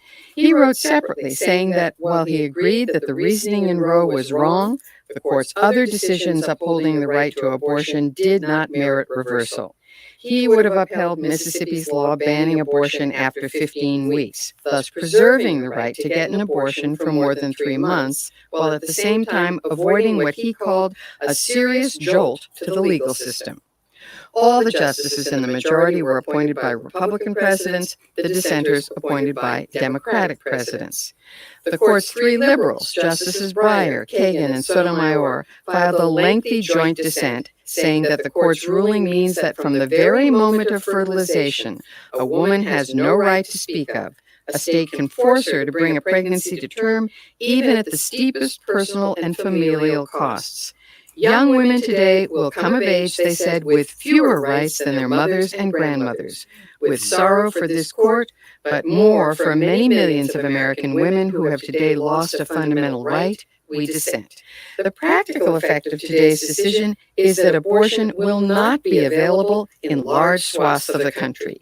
And as University of Michigan law professor Leah Littman observes, the court's decision also opens the possibility of a national ban on abortions at some time in the future. The next time the Republicans win control of the Senate and the White House and House of Representatives, a national abortion ban is going to be on the table. Law professor Mary Ziegler, author of 4 books on the history of abortion, notes that the Supreme Court is voraciously eating up its political capital. It's doing it in high visibility issues, and it's doing it very quickly and unapologetically. And that's, of course, going to convince many Americans that the court is simply an unelected partisan institution, which is not something that most Americans are going to feel good about. Indeed, Gallup just released a poll showing that the court's approval ratings have plummeted to a historic low of 25%. Today's decision, including concurring and dissenting opinions, totaled 205 pages of writing and will be dissected for years to come. But some things are particularly notable. Justice Clarence Thomas wrote separately to say, in essence, that the court had not gone far enough. NYU law professor Melissa Murray. To my mind, the most surprising new information is really from Justice Thomas. He says that, yes, we're stopping at abortion today, but we should in the future take up the questions of, for example, the 2015 opinion that legalized same-sex marriage, the 2003 opinion that made lawful same-sex sexuality, the 1965 opinion that really is the rock of the right of privacy, which allowed for the use of contraception by married people. Though Justice Alito echoed some of those themes, near the end of the opinion, he emphasized that today's decision was about abortion and no other right. For those who care about abortion, pro or con, that was enough. Nina Totenberg, NPR News, Washington. And now, more. Wow. Yeah. You know, shit is flipped. You know what I'm saying? And, you know, and like I said, with this, how should I say, federally sanctioned hypocrisy, once again, $100 trillion intangibles for our people. Right. And when are they going to rule on that? You know what I'm saying? And then that's going to go up on the California harms and future harms day too. You know what I mean? Because it's a lot of men. Well, it's just downright insanity. Yeah, so they're all up in arms behind it because white people are dying out in this country. Yeah. Yeah. You know what I'm saying? And what it is, though, is that they're trying to preserve themselves. If they... Too many white women are having abortions. Right. Yeah, and it's just downright nuts, you know? It really is. And then, of course, you know, they have their agenda, and they're going to do what they're going to do. Well, you see, they throw that in there. Oh, well, they're gonna go after gay marriage next. Oh my God. That was the first thing they said when it got leaked. That was the first thing. I mean, it wasn't like it wasn't anything else, but all of a sudden, abortion and gay marriage, gay intercourse, all that shit gonna be. They're so worried about that. So worried. And then they're saying after that they're going for people of color rights. After the gay day, after the abortion day, and then they go lump us together with the inclusive, broad and ambiguous conversations. You know, that shit is ridiculous in itself. Well, to quote the words of Dr. Huey P. Newton that he said many, many years ago, that any statute or law that is so ambiguous that is not understood by the common person is not a statute. Right. Make it plain. And they're saying no more abortions. Now, in the state of Colorado, you can have an abortion up to 9 months. I expressed myself already about this, family. You know, I thought that this is supposed to be fundamental right of the right to choose. You see? I mean, that's what all this. They just took us back to the fucking prehistoric days, basically. You know what I mean? And that means everything that all those people died for to have this right to choose has now been thrown out the window. It means it's all for nothing. It was all for nothing. All the women that you know that this was meant to help, the real reasons that this was started, like all of that just went right out the window. Like all for nothing. All for fucking nothing. What is that? 100 years, 50 years, whatever it is? 50 years. 50 years, all for nothing. That means every fucking movement that had to do with feminism or whatever is just right out the door. Pretty much. Yeah, because too many white women are saying, I don't want to bring another one of you into this world. It's okay to lay up but not okay to breathe. That's basically what we're hearing. Yeah. 73, yeah, that's almost 50 years. No, it was 50 years ago, yeah. Yeah, 50 years ago, if memory serves me correct. Well, that'd be let me see. Yeah, it was like 72, 73. Yeah.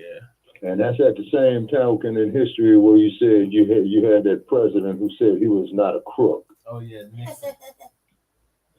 Yeah. And it's just amazing, people, of how fast time flies. You know what I mean? And that's when you know you're getting old. You know what I'm saying? And then once again, you know, these certain individuals, you know, pushing an agenda. Yeah, so yes, sir.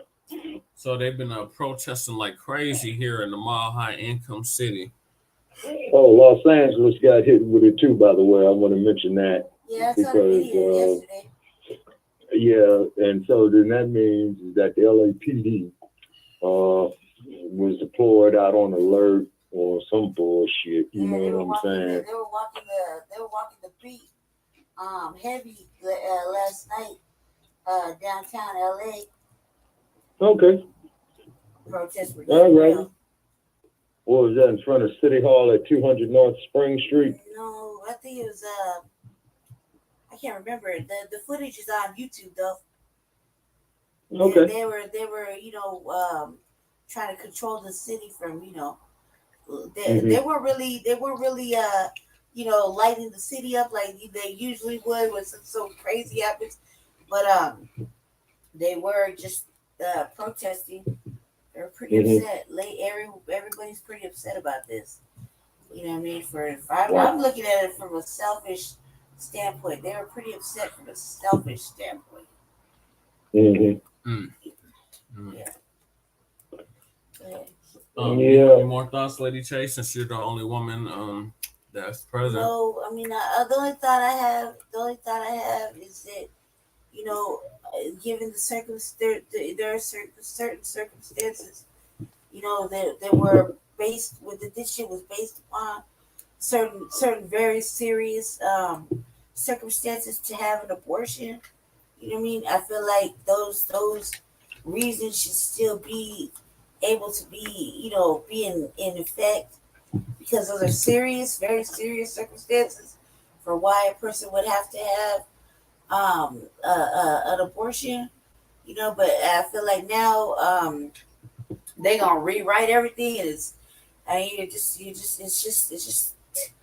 sad. It's sad for the women that will possibly absolutely need to have an abortion. Not just because there was free fucking and shit, but the women that actually need that this shit was meant to help them. It's tragic for those women, because somewhere a woman's being raped or violated, or every couple of minutes of the day, the women are being mistreated, hunted, violated, and even in their own families. So it's not safe all the time, and they might need to not get rid of, but alleviate their circumstances, but because of a certain situation. And it really will be terrible for those women, that are actually in need of that. The other one's just fucking around, and they don't want to use rubbers, or they don't want to get on birth control, and they do that. That's selfish and that's rude, and you don't know. You shouldn't have done that. You should just practice better protection methods, or there's plenty of people who cannot. Plenty of couples, which I'm old fashioned, so there's probably plenty of male female couples that are like, without a child. They probably can't have one of their own. So a baby is a blessing regardless of the circumstance. I think that the fact that you go all the way 9 months without and have an abortion, then that shit is ridiculous to me, and I think it's like murder. That is murder. And the lines of murder, and you shouldn't be allowed to get away with it, because that is a baby that is actually is a baby now. Once it has a heartbeat, it is now a life form. So when you eliminate a life form, that's murder. That's murder. It's a sin. So how heavy is your heart gonna be when it comes time? Are you going, or your heart gonna be heavier than a feather? Yeah. That's our logo. Yeah. Okay, Lady Che, thank you. The next topic is your boy, Darrell Brooks Jr., y'all. We got an update on Darrell Brooks Jr. That's the brother that ran over all the white people and killed some white people in Wisconsin. Okay. Nobody's talking about him, and I feel it's really wrong, because everybody who was or is black in the world right now, they could have benefited from certain individuals, but they don't. Right. They won't now. They won't have nobody, that can speak on it. Like, should be a different movement now. Right. So this article is from Madison.com out of Madison, Wisconsin. It says, explainer how Waukesha, how do you say this is? Waukesha parade crash insanity plea will work. So our boy Darrell Brooks Jr. is pleading insane, y'all. Okay.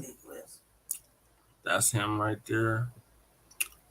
Yeah, they cut off his locks. They cut his locks off. Mm-hmm. So I'm quite sure that the state of okay, Brother Che, does Wisconsin have a death penalty? Wisconsin. That's a good question, Shabaka. Let me look it up real quick. I don't believe so.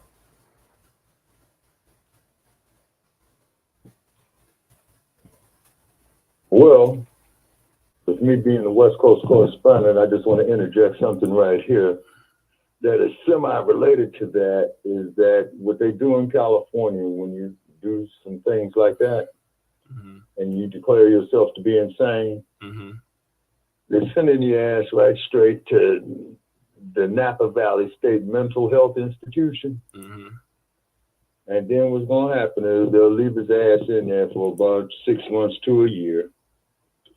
Then they will declare you sane, and then you can stand trial as being sane. So your insanity plea is automatically overturned with that. Okay.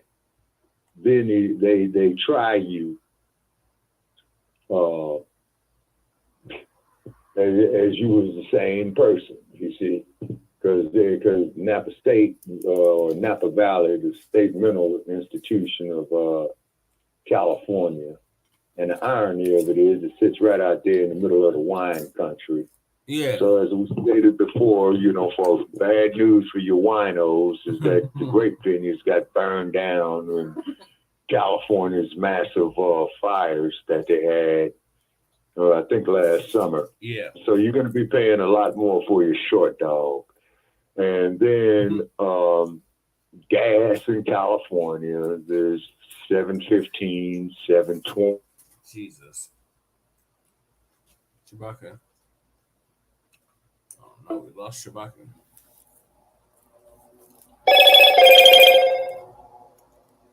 Uh-oh.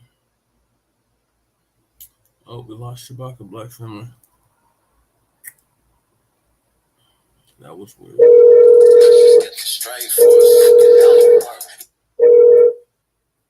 Hello? Yeah, okay, yeah. Something happened, man, while I got disconnected. Okay. So you were saying about the gas? Oh yeah, gas, $7.15, $7.59, you know what I mean? And it boils down to, ladies and gentlemen, of what they call greed. Okay. I mean, straight out, and to sit up there and to define it as anything else is bullshit. Okay, it's greed. Okay, so I looked it up, and they haven't had the death penalty since the 1800s. It says capital punishment in Wisconsin was abolished in 1853. Okay, so therefore, then he would get life imprisonment then, with no parole. Yep. Okay, and I know that's right up your alley, Brother Chase, so please correct me if I'm wrong. No, that sounds about right. Yeah. Yeah, so that's pretty much about the crux of it, right? Yeah. And then, and I'm sure you got a lot of hand-picked coons who are going to go out there and support that bullshit. I mean, it's incredible. Man, not getting off topic, Brother Chad, but it's just incredible how the slave mentality has carried on from generation to generation to generation. But it was designed this way. Yeah. It was inflicted that way. what they call it, And then epigenetics. And then, yeah, go ahead. Just saying they have a term for it. It's called epigenetics. Okay. Okay, and would you define that term, sir? Basically, it's been passed down generation through the genes. Oh, okay. Okay. So Okay. the trauma from slavery, Right. from chattel slavery, has been passed down generation after generation through one's DNA. Mm-hmm. Okay. All righty. Okay, I'm just recognizing. Okay, I just learned something there. Okay. So Yeah. our boy, Bad indeed. Darrell Brooks Jr. Yeah, he's through. I hate to say. And then the cold part about it Richmond is Associated. Okay, I was gonna play the article.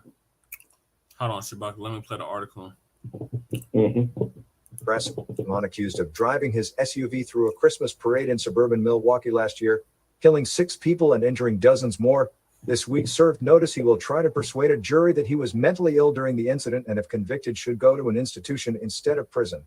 But Darrell Brooks Jr.'s new insanity defense could be a tough sell in walk. Just a quick word from our sponsor. Colorado's own Belco Credit Union offers free boost interest checking where you can earn up to 2.25% APY. Plus, with Belco's digital banking, you can bank virtually anytime, anywhere. Check your balance, deposit a check, send money to a friend, or make contactless payments using your mobile wallet. Joining Belco is easy. Open a Boost checking account online in minutes at belco.org. Insured by NCUA. Membership eligibility required. Conditions and restrictions apply. Belco. Banking for everyone. Waukesha County, which is still recovering from the horrors of that November day. People are also reading. Cherokee Country Club undergoes transformation to Wisconsin's first TPC course. Madison Guaranteed Income Program will give 155 households $500 monthly for a year. Madison police arrest 4 in connection to downtown attack. Authorities say Madison School District High School's administrator to leave post. Here's a look at how insanity pleas work in the Wisconsin justice system and what Brooks's attorneys would have to prove to avoid prison. Okay. What are the charges? Court documents allege Brooks beat the mother of his child just before the parade began in downtown Waukesha on November 21st because she hadn't bailed him out of jail several days earlier. He had been arrested for running her over with his SUV. He then drove the vehicle into the parade route, ignoring police orders to stop, according to a criminal complaint.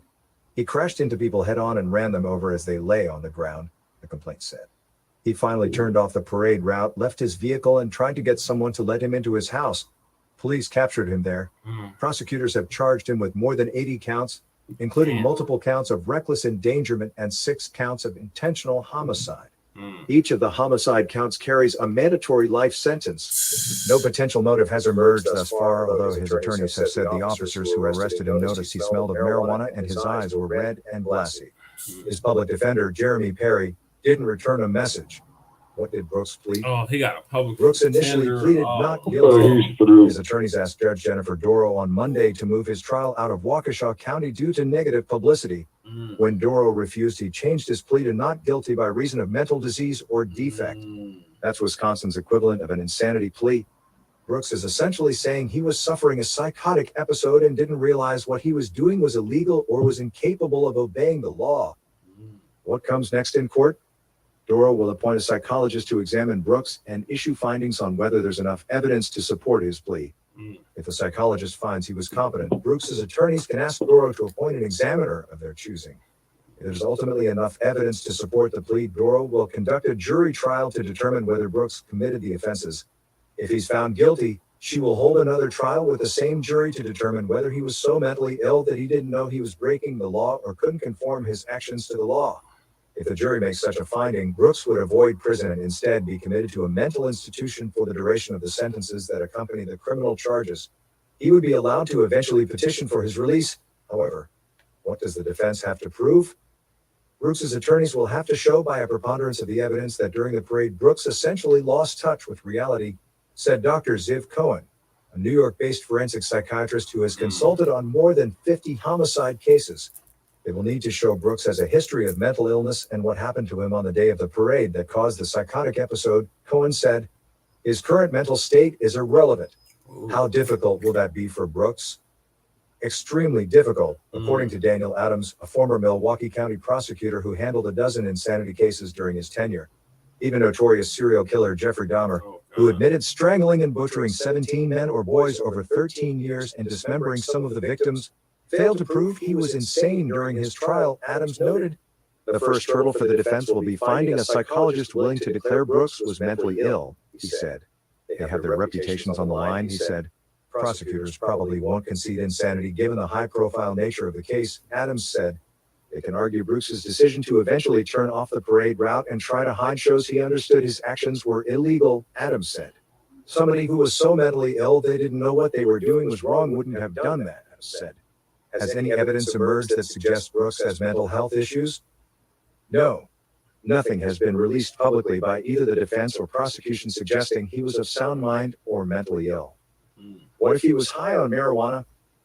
That wouldn't support an insanity defense, Cohen said. Defendants can't become intoxicated voluntarily and then argue that the drug caused the break with reality unless they can show it caused an unexpected reaction, he said. How will a Waukesha County jury react?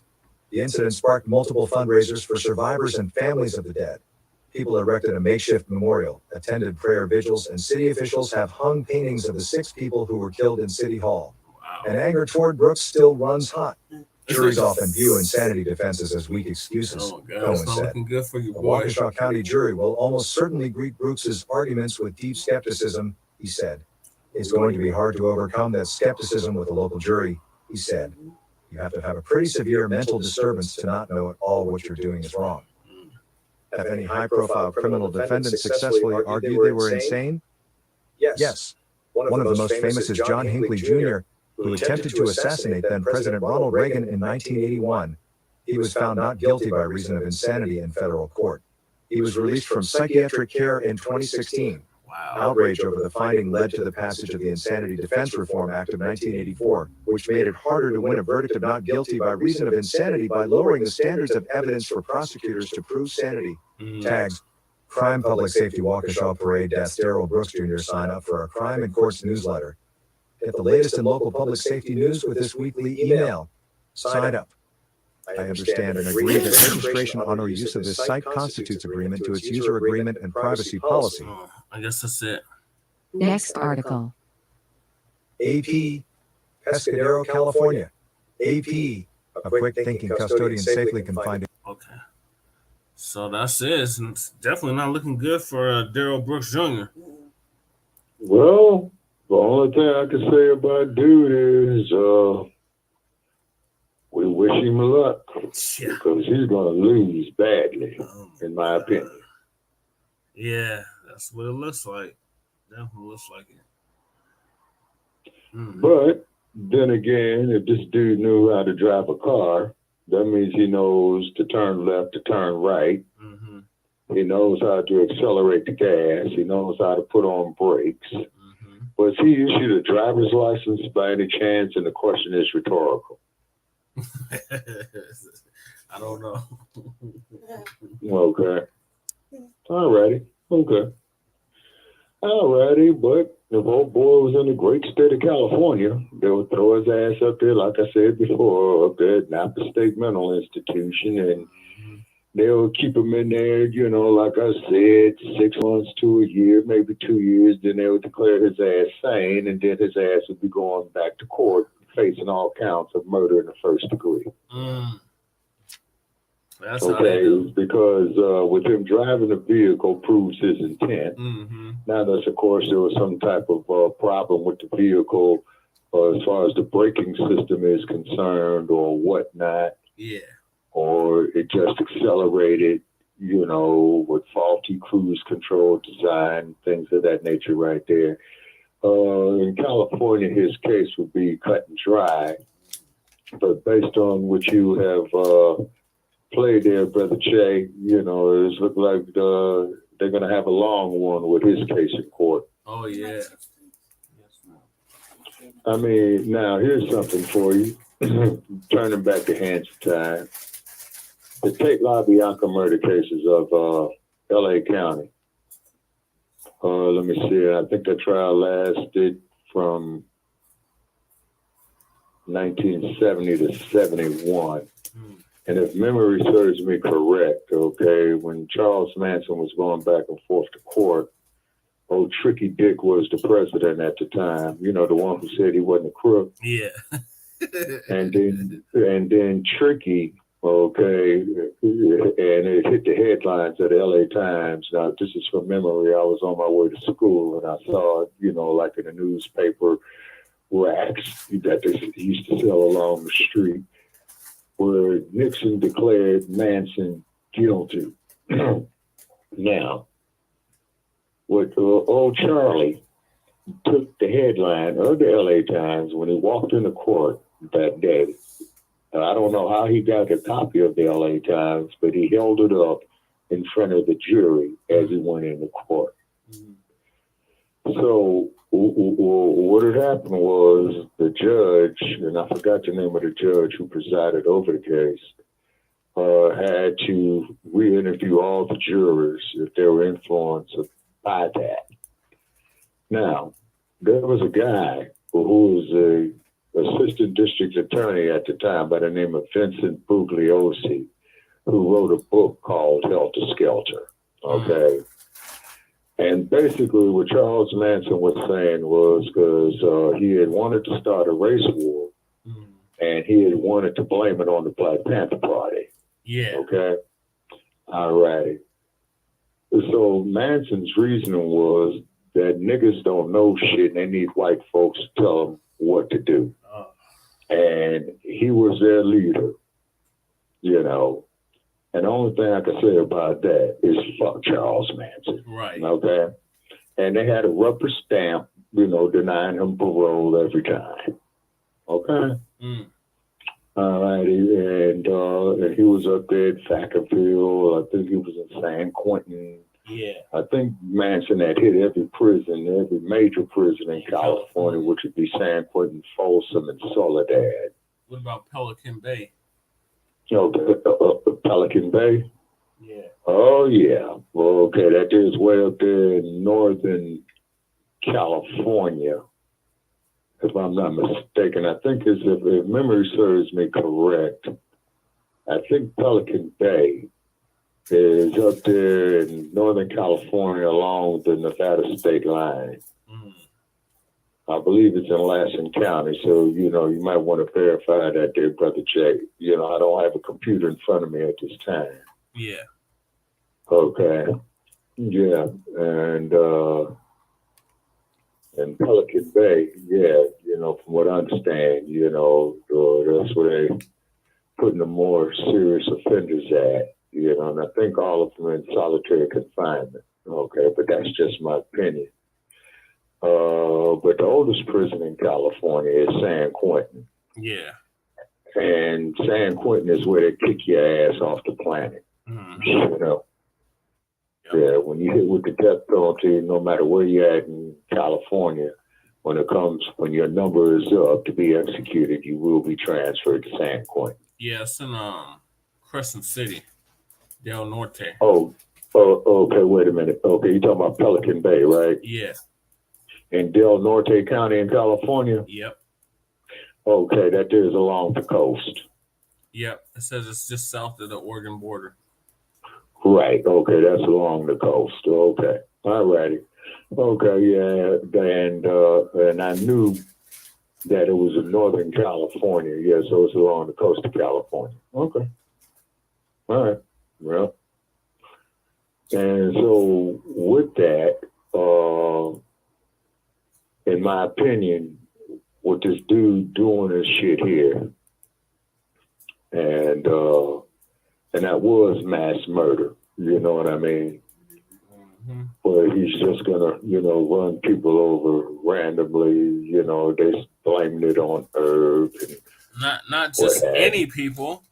White people. He didn't just run over any people. He ran over white people. Old white people.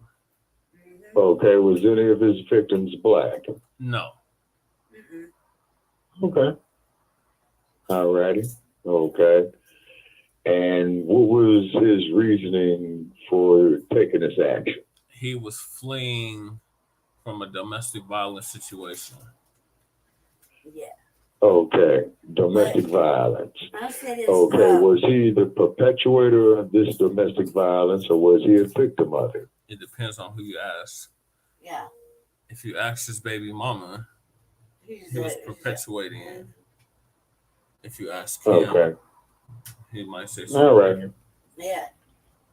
Yeah, so based on what you're telling me, as far as the court rules are working in Wisconsin, yeah, that trial might last 2 or 3 years.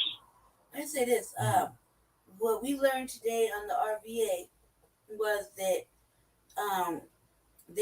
never in my life, and we didn't watch many trials where they are so avidly focused on all the funds that were donated. Yeah. All the little memories. They set up all these fundraisers, and memorials. Yep. Okay, for the victims, right? Yeah. And Black family. Okay. How the Republicans and Democrats were, avidly upset about this, and there's like a laundry list of millions of people, and apparently in Wisconsin, or Milwaukee, was it Wisconsin? Wisconsin. Yes, Wisconsin. That are just clearly disgusted with my boy.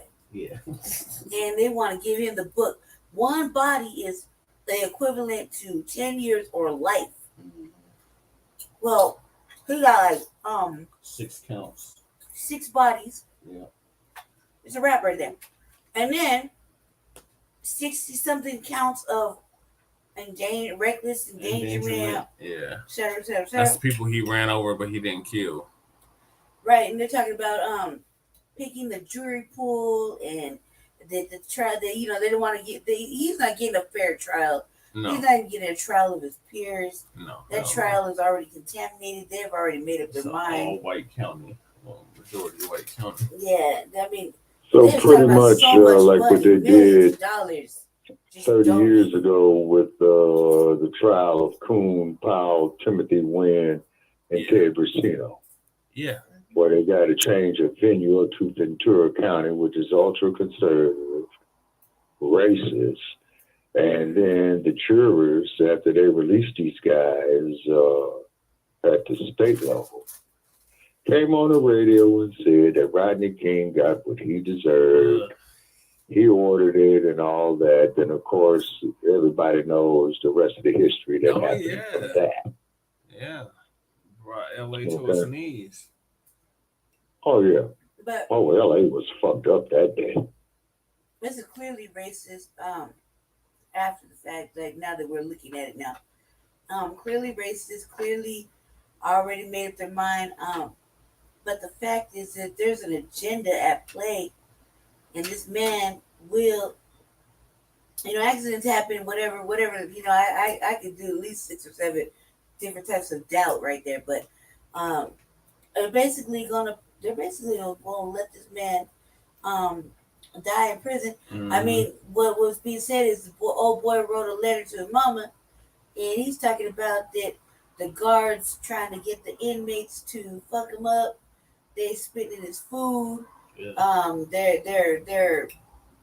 They're making it very uncomfortable for him in the jail, and he's been writing complaints, etc., etc., etc. He's flying kites for justice for himself in there, and their shit just being ignored. And according to them, he's being watched.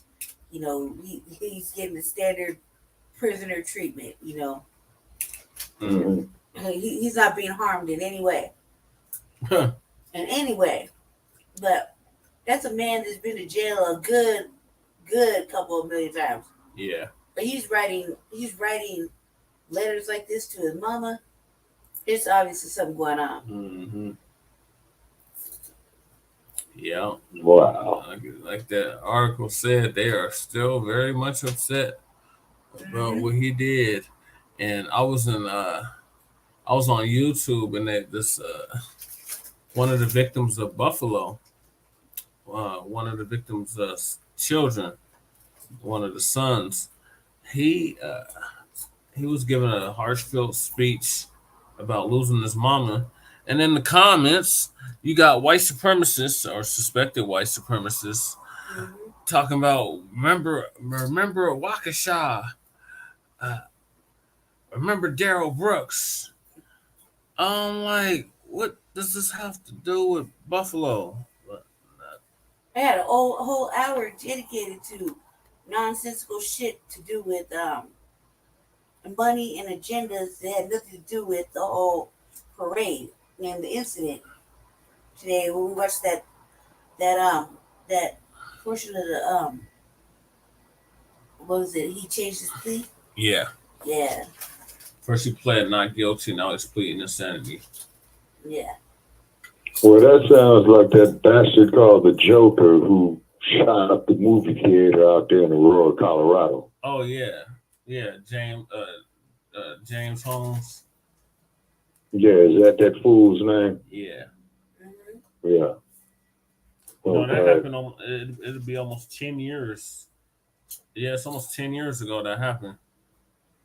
Okay, so then that means the last time I was in Colorado was 2013, I think. Yeah, I think the last time I was in Colorado was either 2012 or 2013. Yep, that's been Wait 10 years ago. Wait a minute, I take that back. I think it was 2011. Somebody's alarm going off. Yeah, somebody's alarm is going off. So that's been like 11, 12 years. Yeah. Okay, and then I could see from the skyline of Colorado how much has changed. It's like I'm seeing here in Los Angeles. You know what I mean? Yeah, you definitely would have recognized the place. Yeah, because I remember the typewriter building, as they called it. Yeah, the cash register. Colorado. Yeah, the cash register building. Yeah, the cash register building. Why do I always want to call it the typewriter building? It looks like a typewriter, but yeah. Yeah, but they call it the, That's the Republic. Yeah, the cash register building. Yeah. And then your governor there, you know what I'm saying? Him and the first gentleman of Colorado. And that's what they call him. The first gentleman of Colorado. Yep. You talking about Paulus's husband? Oh my God! Wow. Yeah, there's some sick shit going on. Oh yeah, and then once again, you know, they're trying to put this shit on us as people as normalcy. Yeah. And then, you know, when they do shit like this here, in my opinion, that this is a slap in the face to a great man in the 1960s who sacrificed his career for standing up for what he believed in. I'm not going to mention his name. We know who we're talking about. Yeah, Muhammad Ali. Exactly. You know? This article got a video or audio, babe? No. I was just going to read it. Okay, so our next topic is Biden signs gun safety bill into law. Okay. There's a picture of Biden and Jill. Okay. President Biden on Saturday signed into law the first major gun safety legislation passed by Congress in nearly 30 years. The signing comes just a month after the mass shooting at a Tennessee elementary school, which killed 19 children and 2 adults. Mm-hmm. That attack came 10 days after a racist mass shooting at a Buffalo, New York supermarket killed 10 Black people. Right. While this bill doesn't do everything I want, it does include actions I've long called for that are going to save lives. Biden said just before signing the measure. Today, we say more than enough. We say more than enough. He added. At a time when it seems impossible to get anything done in Washington, we are doing something consequential. Oh, they're getting a lot of shit done in Washington. Now, with him signing that legislation like that right there, that tells me is that old senile motherfucker has the power, to sign federal legislation to drop the price of gas to $4 a gallon or less. Oh, yeah. Yeah. Okay. Amongst other Because the average person out here in the state of California and LA County in particular is paying $100 for a fill-up. Oh my God. I almost shed a tear right there. Every time to fill their tank, $100. $100 Jesus. Man. Okay, and that in itself, from what I understand of my studies of political science over the course of my lifetime, is a threat to the national security. Yeah. Okay. And then quite naturally, of course, the ones who's going to suffer the most on that are those who are in the transportation industry, such as your Uber drivers, such as your truck drivers. And this is going to cause a chain reaction on food deliveries and what have you. And then I want to give a shout out there to Brother Aziz, who did Pink Booty Chronicles. Oh, yes. Okay. And he pretty much has stated, hey, that you caucasoids are the damn virus. Yep. I'm not quoting him, I'm just paraphrasing the good brother, you know. Yeah. And what we as a people need to do on a massive scale is start planting our own food. Yes. Okay. And then we, like I said, and this is why I've always stated on Shabaka's Black Experience, you know, on the StreamYard here that we do, even up on Facebook on the Shabaka's Black Experience Enhanced Life page, we must become self-sufficient. We must. Okay. Because our very existence as a people, not only here in the U.S., but throughout the whole diaspora, is dependent upon us being self-sufficient. Yep. I concur. Okay. But So- I got to finish this article, Shabaka. Hold on. Yes, sir. The legislation, which passed the House 234 to 193 Friday night following Senate approval Thursday, includes incentives for states to pass so-called red flag laws that allow groups to petition courts to remove weapons from people deemed a threat to themselves and others. And there's a picture of Pray for You all there. In addition, the bill expands an existing law that prevents people convicted of domestic violence from owning a gun to include dating partners rather than just spouses or former spouses. It also expands background checks on people between the ages of 18 and 21 seeking to buy a gun. Oh, Lord, here we go. The National Rifle Association says it opposes the bill. This legislation can be abused to restrict lawful gun purchases, infringe upon the rights of law-abiding Americans, and use federal dollars to fund gun control measures being adopted by state and local politicians, the NRA said in a statement Tuesday. Senator Chris Murphy, Democrat out of Connecticut, who led the negotiations between 10 state Republicans and 10 Democrats, called the bill a compromise right before the Senate vote began Thursday. It doesn't do everything I want, Murphy said, but what we are doing will save thousands of lives without violating anyone's Second Amendment rights. The Supreme Court struck down New York law restricting concealed carry. Biden's actions also comes just days after the U.S. Supreme Court issued a landmark decision saying there is a constitutional right to carry a handgun in public for self-defense, striking down a New York law that restricted concealed carry. New York Governor Kathy House called the decision reckless and reprehensible. Our states and our governors have a moral responsibility to do what we can because of what is going on. The insanity of the gun culture that has now possessed everyone, all the way up to even the Supreme Court, Holcroft said shortly after the decision Thursday.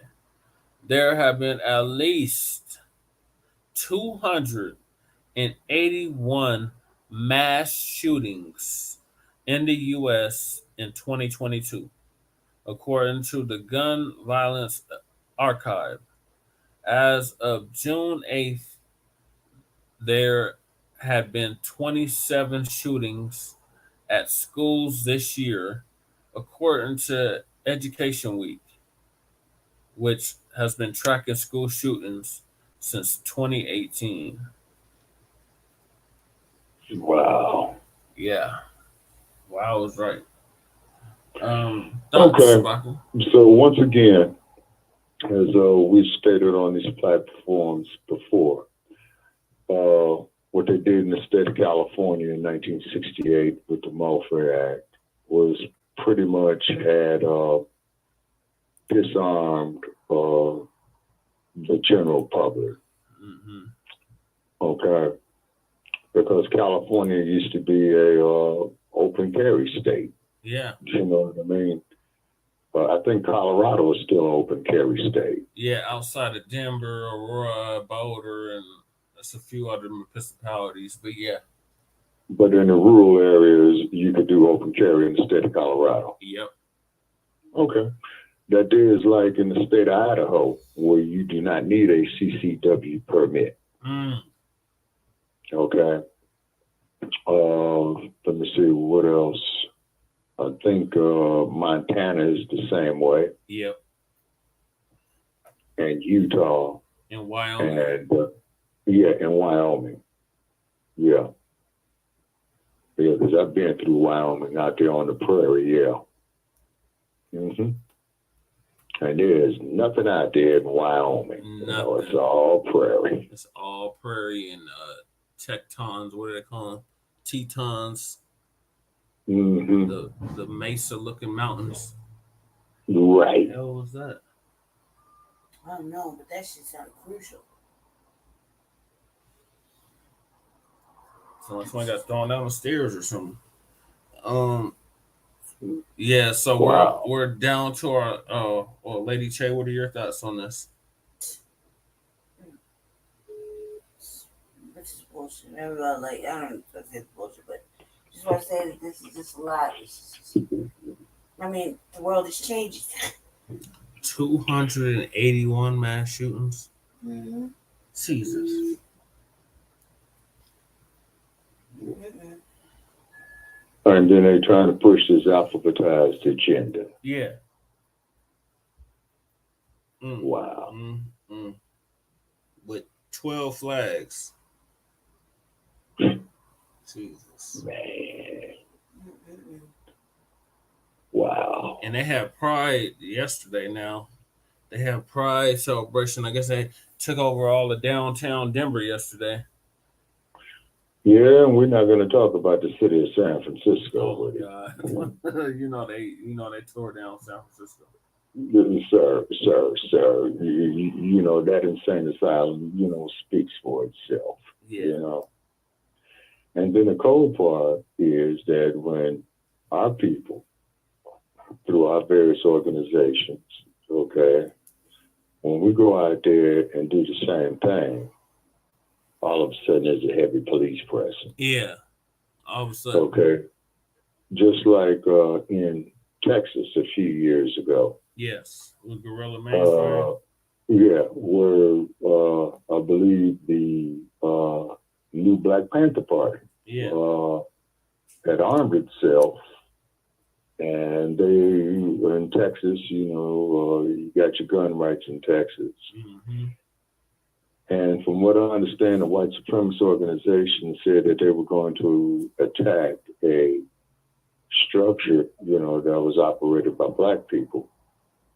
And I'm not going to say the names of any organizations. But the Black community that went out there with flak jackets on, the women, the men, locked and loaded with their shotguns. And so some of the good old boys got drunk and said that they were going to attack this place. And our people went out there in unison and put up a line of defense, locked and loaded. Nice. Okay, so therefore, what had happened is that when the good old boys showed up there drunk, the police department just simply told them, look, man, take your drunk ass home with that bullshit, man, because these people are getting ready to kick you off the fucking planet. Right.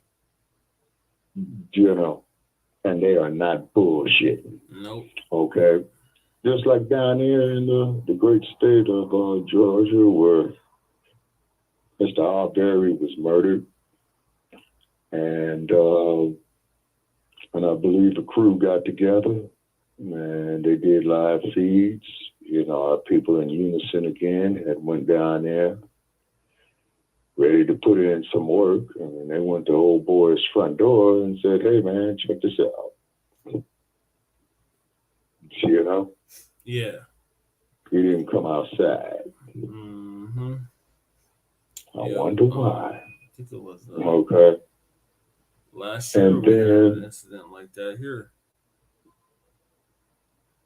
And then I don't know if anybody had saw my live feed from Leimert Park, a few days ago in Los Angeles, where I had, went and viewed some of the artwork by this brother, who's an artist, and I believe I did get his business card. Mm-hmm. And I told him what we was doing, and then of course, on the live feed, I was telling him about Frontline Black News and Shabaka's Black Experience Enhanced. And the people came up there and talked and said, hey, we love the idea, but Zuckerberg, he's sensitive. Mm-hmm. Yeah, and I know it was cut to shreds. And the brother who did the excellent portrait of Huey Newton in a wingback chair. Yeah. And then did you see that, Brother Che? Yes. Where he had the panther up there in front of it. And to quote the words of Dr. Huey P. Newton in his writing is that the panther is a defensive creature. And it seeks peace, okay? But when it is cornered, it will be vicious. It will annihilate its enemy absolutely, completely, and unconditionally. Mm-hmm. Okay. So when you get these drunk ass good old boys with their cone hats, yeah, you know who I'm talking about. Yep. They want to arm themselves, but they want us disarmed, like what they did in California. Yeah. You see. And when we supposed to sit up there and go along with it, and Black politicians, the majority of them at the federal, state, and local levels of that you had shared earlier on our show tonight, the alphabetized agenda. Yep. And as I stated before, and excuse my language, ladies, I mean no disrespect, but I'm going to use the term again just to prove a point, and I don't mean no disrespect here near the women, is that what them dudes need to do is go get them some pussy, man. They might find out they like it. Yep. See? And But what it is an alternative agenda that's being pushed on us. Mm-hmm. This is why it's very, very essential for us to end the divisiveness within the Black community. Is because we are all we got, Black family. Yep. We're all we got. Facts. Now, all these Ukrainians who's getting ready to bum rush this place, just like these other crews, you know what I mean? They're going to set up their businesses in the Black community. Sell a substandard shit. And this is why I appreciate the general up in Milwaukee, I believe, about a year ago, where he took a detachment and he went up there to these businesses and he's saying, why are you taxing our people on non-taxable items? Mm-hmm. So the merchant is sitting up here trying to play dumb and all this old type of shit. And the general simply told him, man, this is not going to happen here. Straight out. And this is why, you know, as you know, Brother Trey, I've always advocated and stated that it's time to us to sit down, as the X-Man has said, by any means necessary to start homeschooling our children. Right. Well, in The certain public states, indoctrination centers, you're nothing with big failures. I mean, as Lady Che would tell you, here in Los Angeles, you know, where I went to public indoctrination centers, you know what I'm saying? Mm-hmm. Self-hatred, you know, black on black crime. Mm-hmm. And this is where the seeds are planted for this behavior to happen. Yep. See. But we're down to our last two topics of the night. Okay. And that is, of course, the Unhoused Neighbor News and the Unhoused Neighbor Sweeps. So, yes, sir. I've lost count how many sweeps we've had in Denver this year. I think it's like 130 sweeps. Wow. Maybe more than that. Mm-hmm. Especially since we had Juneteenth and the Avs are here. The hockey. Oh yeah, the Avalanche are on the verge of winning the Stanley Cup. So yeah. So where did they move the unhoused? I mean, like especially Juneteenth. There's plenty of unhoused community in 5 Points. Yeah. Where did they go? They had to move them so they could have all those vendors. Mm-hmm. You know what I mean? That they were paying $300 for a booth. Right. So, you know, and this is a lot of these people. Okay, let me interject the question. Okay, so when they had the Juneteenth celebrations in Denver, okay, and I saw some file footage on it, and by all means, right on for it. But, you know, as the anchor man had stated, and that we have stated, and we concurred it, is that these OTBs are trying to commercialize off of our misery and suffering again. Yep. See, and you can best believe when white folk have their celebration in their ultra-conservative states, they ain't gonna let a black motherfucker come up there and do shit. Nothing. Okay? Madame. So, and as we stated on our last podcast, Brother Che, the hypocrisy of the Juneteenth. Now, don't get me wrong. And what I mean by the hypocrisy of it is that that white America is going to try to commercialize it. Yep. You see, now here's something for you. Back in the late 1960s, 68, 69, 70 in particular, that's when they started making the black dolls. And one of them was Malaika. Mm-hmm. And then what had happened is that, from what I understand, is that Mattel went and bought the company out. Yep. Okay, so what this shows, Black family, is that old saying that they say in dominoes, all money ain't good money. Yeah. Okay, let's look at our man Robert Johnson, who sold BET to Viacom. Yeah. For $2 billion. Okay? I don't even watch BET because it's not black owned. Nope. Hasn't been black owned since 2000. Okay, so then that's when Johnson sold it then. Okay, so that's 22 years. Mm-hmm. Okay, that Black Entertainment Television has been owned once by again OTBs. Yeah, because that OTBs, own that. Okay, but once again, they targeting us. Because don't nobody spend money the way black people do. All other communities have their dollars circulate within their community 10, 15, 20 times before it leaves the community. Ours is lucky to stay in the community for 6 hours. Or less. And then when these other crews come to the United States, they set up liquor stores, get funding for it, and over the years, out of my casual conversations, with these owners of these establishments, when you ask them, well, hey man, how did you get started? You know what I'm saying? And what black businesses do you patronize?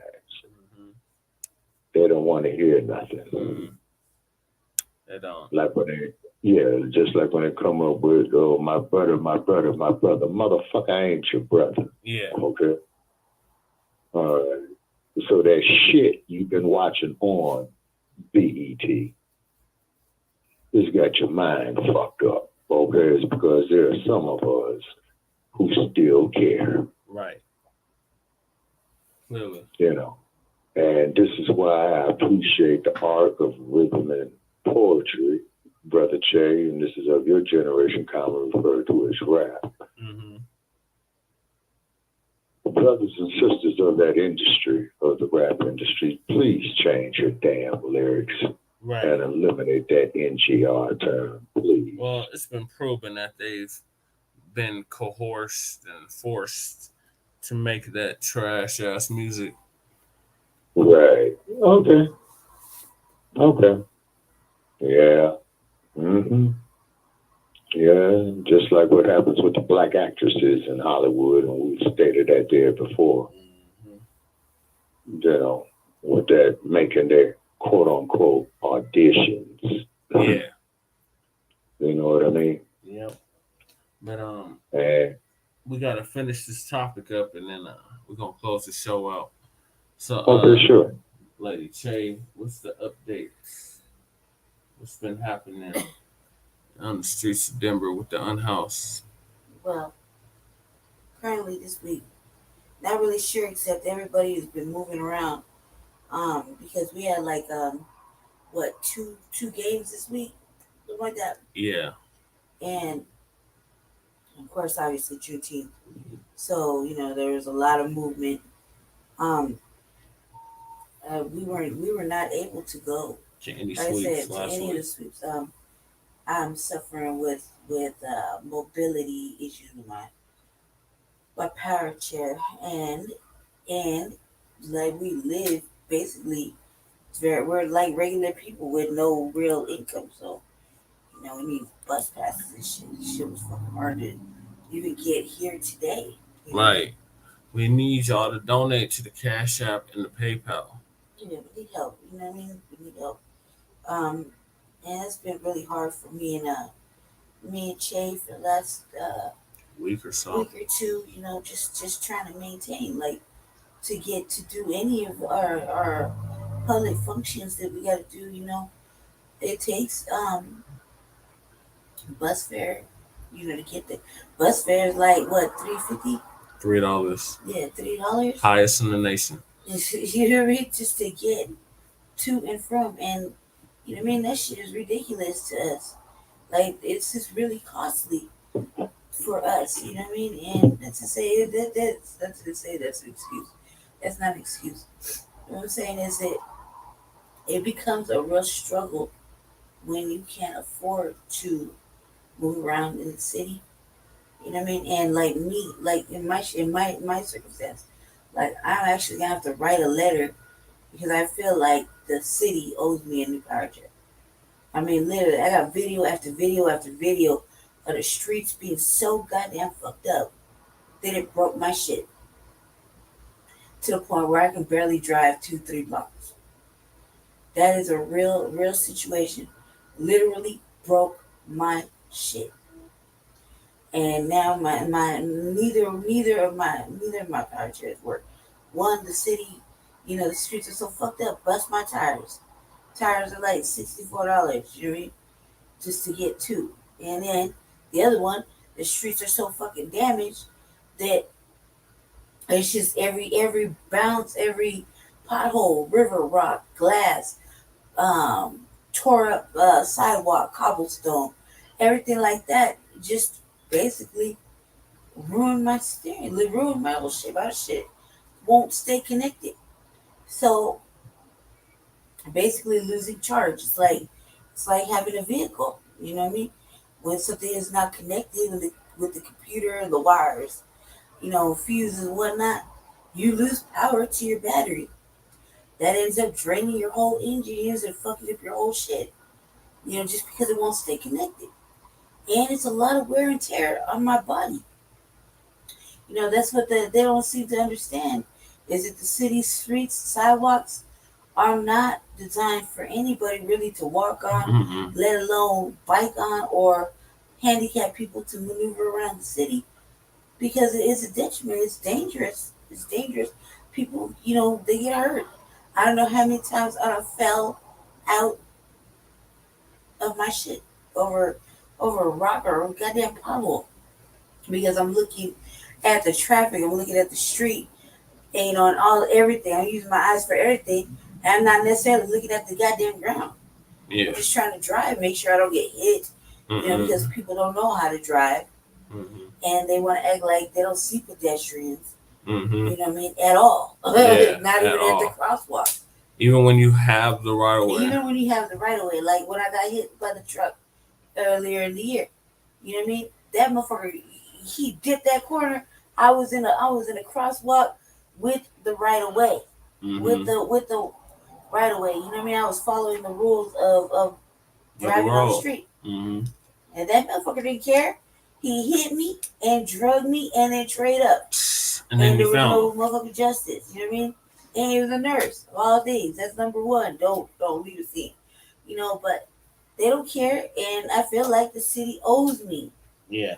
Owes me that. They need to compensate me for that shit because I'm out here doing the work for the people, and I can't even do the work for the people. Yeah.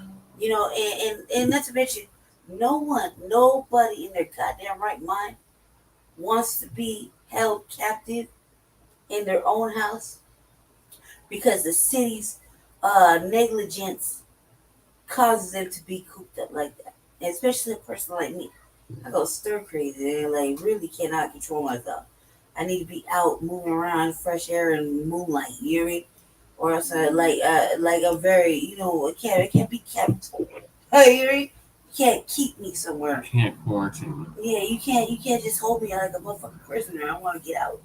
But at the same time, I can't do anything for anybody physically out there if the shit's all fucked up. And we're at a place where we can't even afford to fucking move around the city.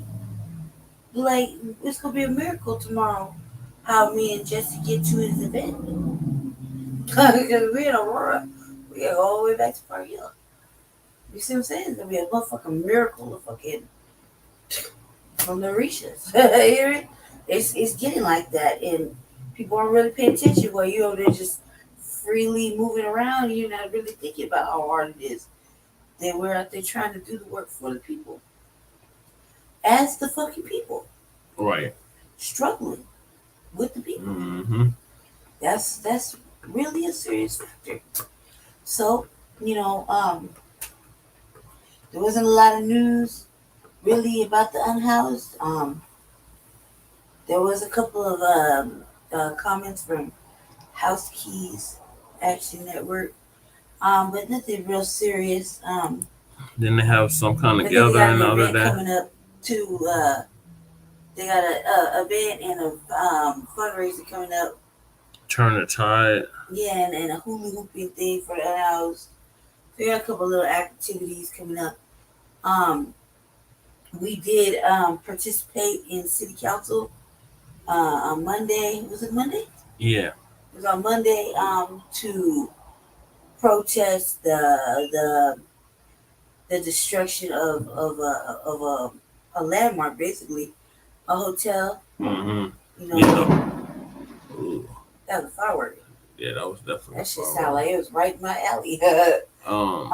So we did the protest All In that. Motel. Yeah. Yes. Remember the All In, Shabaka? Vaguely, where was that located at? On Colfax in Milwaukee. Okay, vaguely, because it's been many years since I've been down Colfax. And then, let me see, Colfax, okay, I remember Colfax, that runs east and west. And then it was crossing streets like Monaco, Quebec, and Colorado Boulevard. Yeah. Okay. Those are further east, though. So, like, the cross streets over there would be like York, Josephine, Steele. Okay, I remember York. I remember Josephine. So a little further east than that is where the All In it was. They since closed it down. Okay. It was right by east. Yeah. And then let me see, because Colfax starts. Wait a minute. Because that's a state highway that goes halfway through the state of Colorado. I know that. Yeah, that's US 40. Yeah. Okay, yeah. And I think that they were saying that that is the longest street in America. In the U.S., I think. Yep. Okay. All righty. And then when you cross, okay, because I'm trying to remember the streets you cross when you get into Aurora. Yosemite. Okay, okay, I remember Yosemite, yeah. Okay. They call it Central Park now. Okay, Central Park. Yeah. It used to be, okay. It's still Yosemite in parts, but part of it is Central Park Boulevard now. Okay. All righty. Okay. And then, and I knew that there was a golf course that they had. What was the name of the golf course they had there? There's two golf courses in Denver proper, in East Denver. City Park Golf Course and Park Hill Golf Course. Okay. I think the Park Hill Golf Course is where I met, what's the brother's name who used to play for the Denver Nuggets when they played the Lakers 1 year for the NBA title? What was his name? J.R. Richard? J.R. Smith? Yeah, J.R. Smith. Yeah, I met him. Yeah, I met him too. Yeah, and as a matter of fact, I think I met him the day before they lost the last game to the Lakers. Yeah, I think I worked that game. Okay, and of course I was cheering for the Lakers. Of course, you're from California. And I think that there was the Lakers' last victory over the three. Wait a minute. No, I'm sorry. No, they played each other for the Western Conference Championship. Yeah, because both of them were in the West. Yeah. Yep. Mm-hmm. And then I'm trying to remember who the Lakers went on to play for their third victory. Wait a minute, for the NBA title. Let me see. It was Portland, Indiana, and the New Jersey Nets. Mm. And I think the New Jersey Nets were coached by a former Laker by the name of Byron Scott. You mean the Brooklyn Nets? Yeah.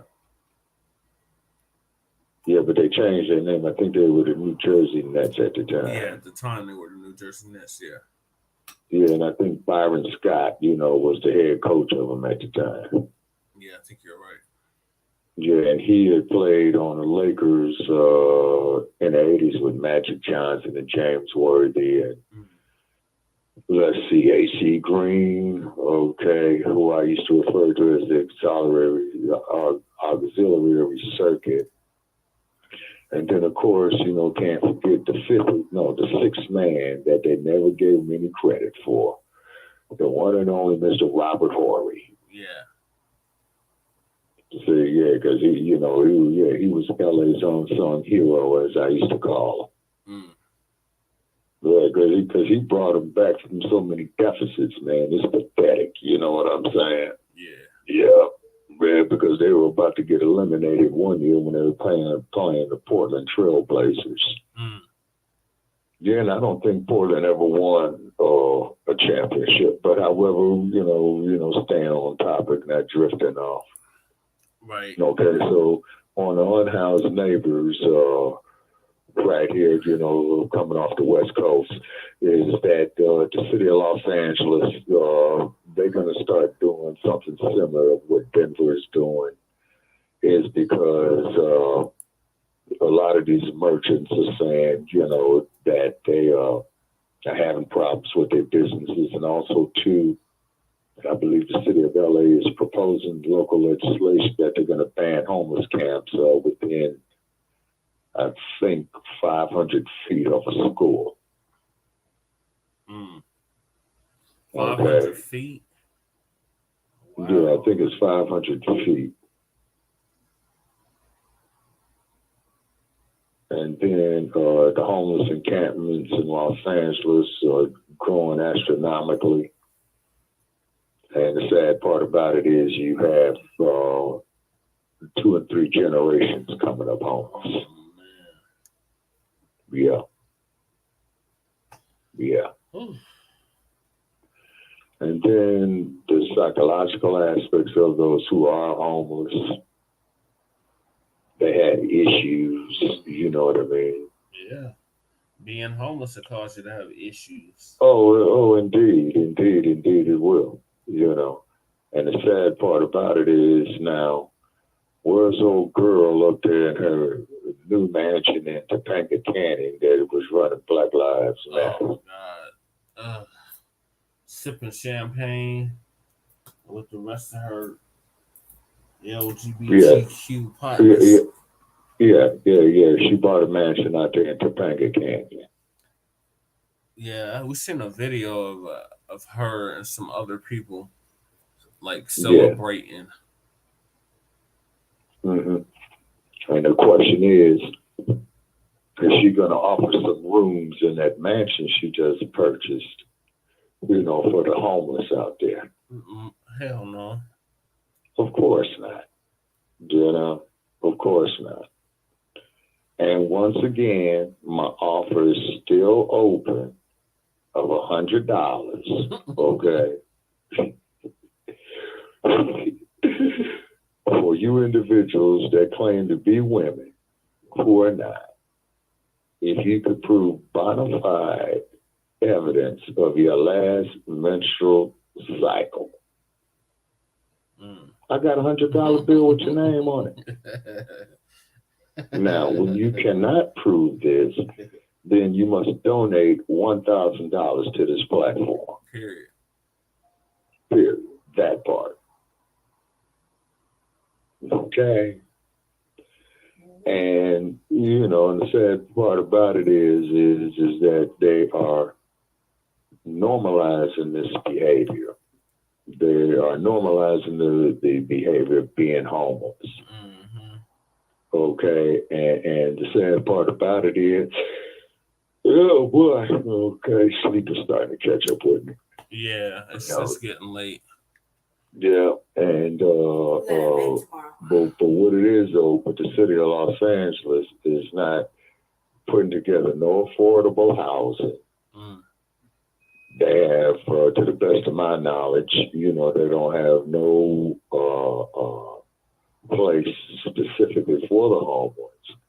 And it seems to me that the wealth the state of California makes, particularly off of Silicon Valley, even if they came and put up some tiny homes, even if they came up and put up some dome homes, even if they came out with some hotel vouchers and what have you, And I'm not talking about no rundown shacks like the Cecil Hotel or the Roslyn Hotel or what have you.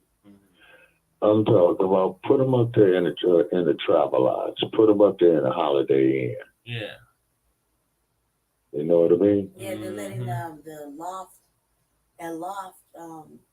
house unhoused right now, and that's kind of good. That's a good thing. Yeah, they extended the contract. Yeah. Right. Because every human being has a right to use the bathroom, to be warm and secure, and to have safe shelter. Right. Yes. Okay. Mm-hmm. And it is so easy to become homeless. Yeah. And let's look at those who are part of the homeless that are former doctors and lawyers and what have you. Because it's very easy to get homeless. Yeah, it is. Just mention rent a couple of times. And then we're coming across local news dealing with that situation. I think that they had lifted the moratorium that they had on nationwide on eviction. Yep. Yeah, they ended that like 2 months ago. Right. So therefore, there's going to be more people becoming homeless. Mm-hmm. Hell, I'm walking around Lake Merritt one night, smoking me one. I see a dude with all his worldly possessions in his vehicle. He's on a cell phone talking to a loved one or a friend or whatever, and he had issues. Okay? He didn't know what the fuck he was going to do. So I said, hey, my man, you welcome to some of this campus, man. I feel sorry for you, man. Here, you could have the rest of this half stick, Listen, because he was going through it. And it is frightening to be homeless. It is frightening to be heading in that direction. You know what I'm saying? Yeah. And so therefore, I'm appealing to the Black wealth of Los Angeles to do something strictly for, our people. Right. And particularly the ones that made their residuals, out the record industry. Okay, like Lil Wayne, he got $100 million from Universal Music Group. Yeah. Universal Music Group is about to make, hundreds of billions off. Mm-hmm. So hopefully, Mr. Lil Wayne's legal eagles, they should have modified that deal, or hopefully they're in the process of doing it. Well, you got to give them a hell of a lot more than this, Yeah.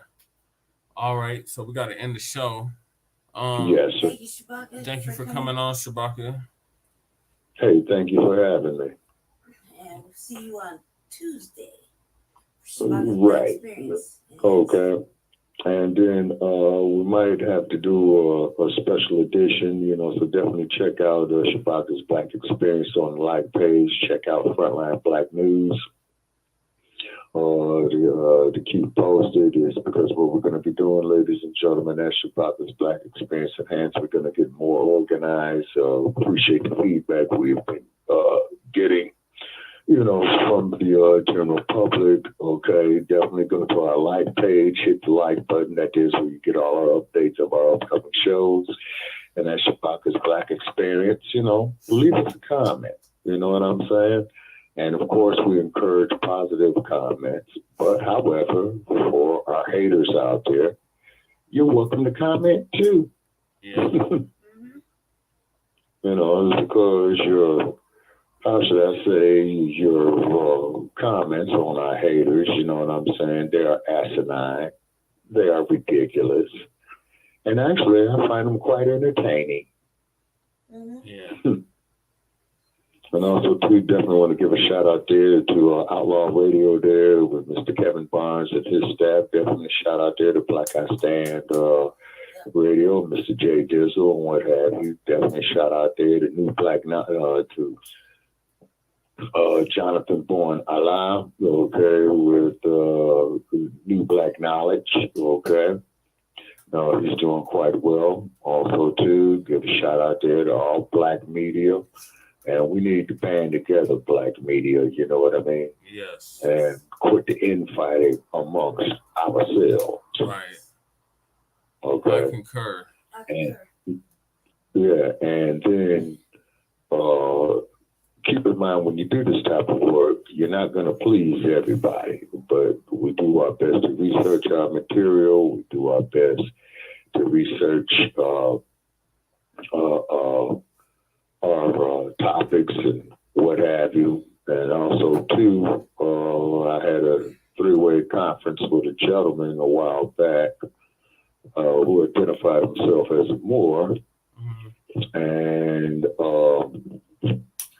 he had went on and stated, okay, it's because we all knew the Moors ruled Southern Europe for over 700 years. And that's what the Crusades was about. It took them 3 crusades to get the Moors out of Southern Europe. But an individual is going to tell me, well, when the Moors were in Southern Europe, you don't think that they was raping the white women and all this sort of type of stuff? And I kind of disagreed with him because first place, rape is an act wrong within itself, number one. Okay. Number 2 is that when I look at these beauties from Ethiopia and East Africa who are hypnotically beautiful, I can't see it. I'm not saying it did not exist. I just can't see it. Yeah, I can't see it either. But thank But you for that's coming my on. opinion. Yeah, go ahead, Brother Che. We got to end the show. I barely keep my eyes open. We got an event today, meet and greet with me. Meet me at the Dahlia Square Shopping Center, 3421 Elm Street. At like noon. At 1. Yeah, noon. So, it's 1. So, we got to get ready for that. So thank y'all for tuning in to season 2, episode 15 of the Frontline Black News. We'll be back next week with a brand new episode. In the meantime, make sure you like and subscribe to the Frontline Black News YouTube channel and Facebook page. And also check out the Revolutionary Agenda on YouTube. And catch us every Tuesday on Shabaka's Black Experience Enhanced. Peace, love, light, and Black empowerment. Peace. Always. Thank you, Brother Shabaka. All right, thank you for having me.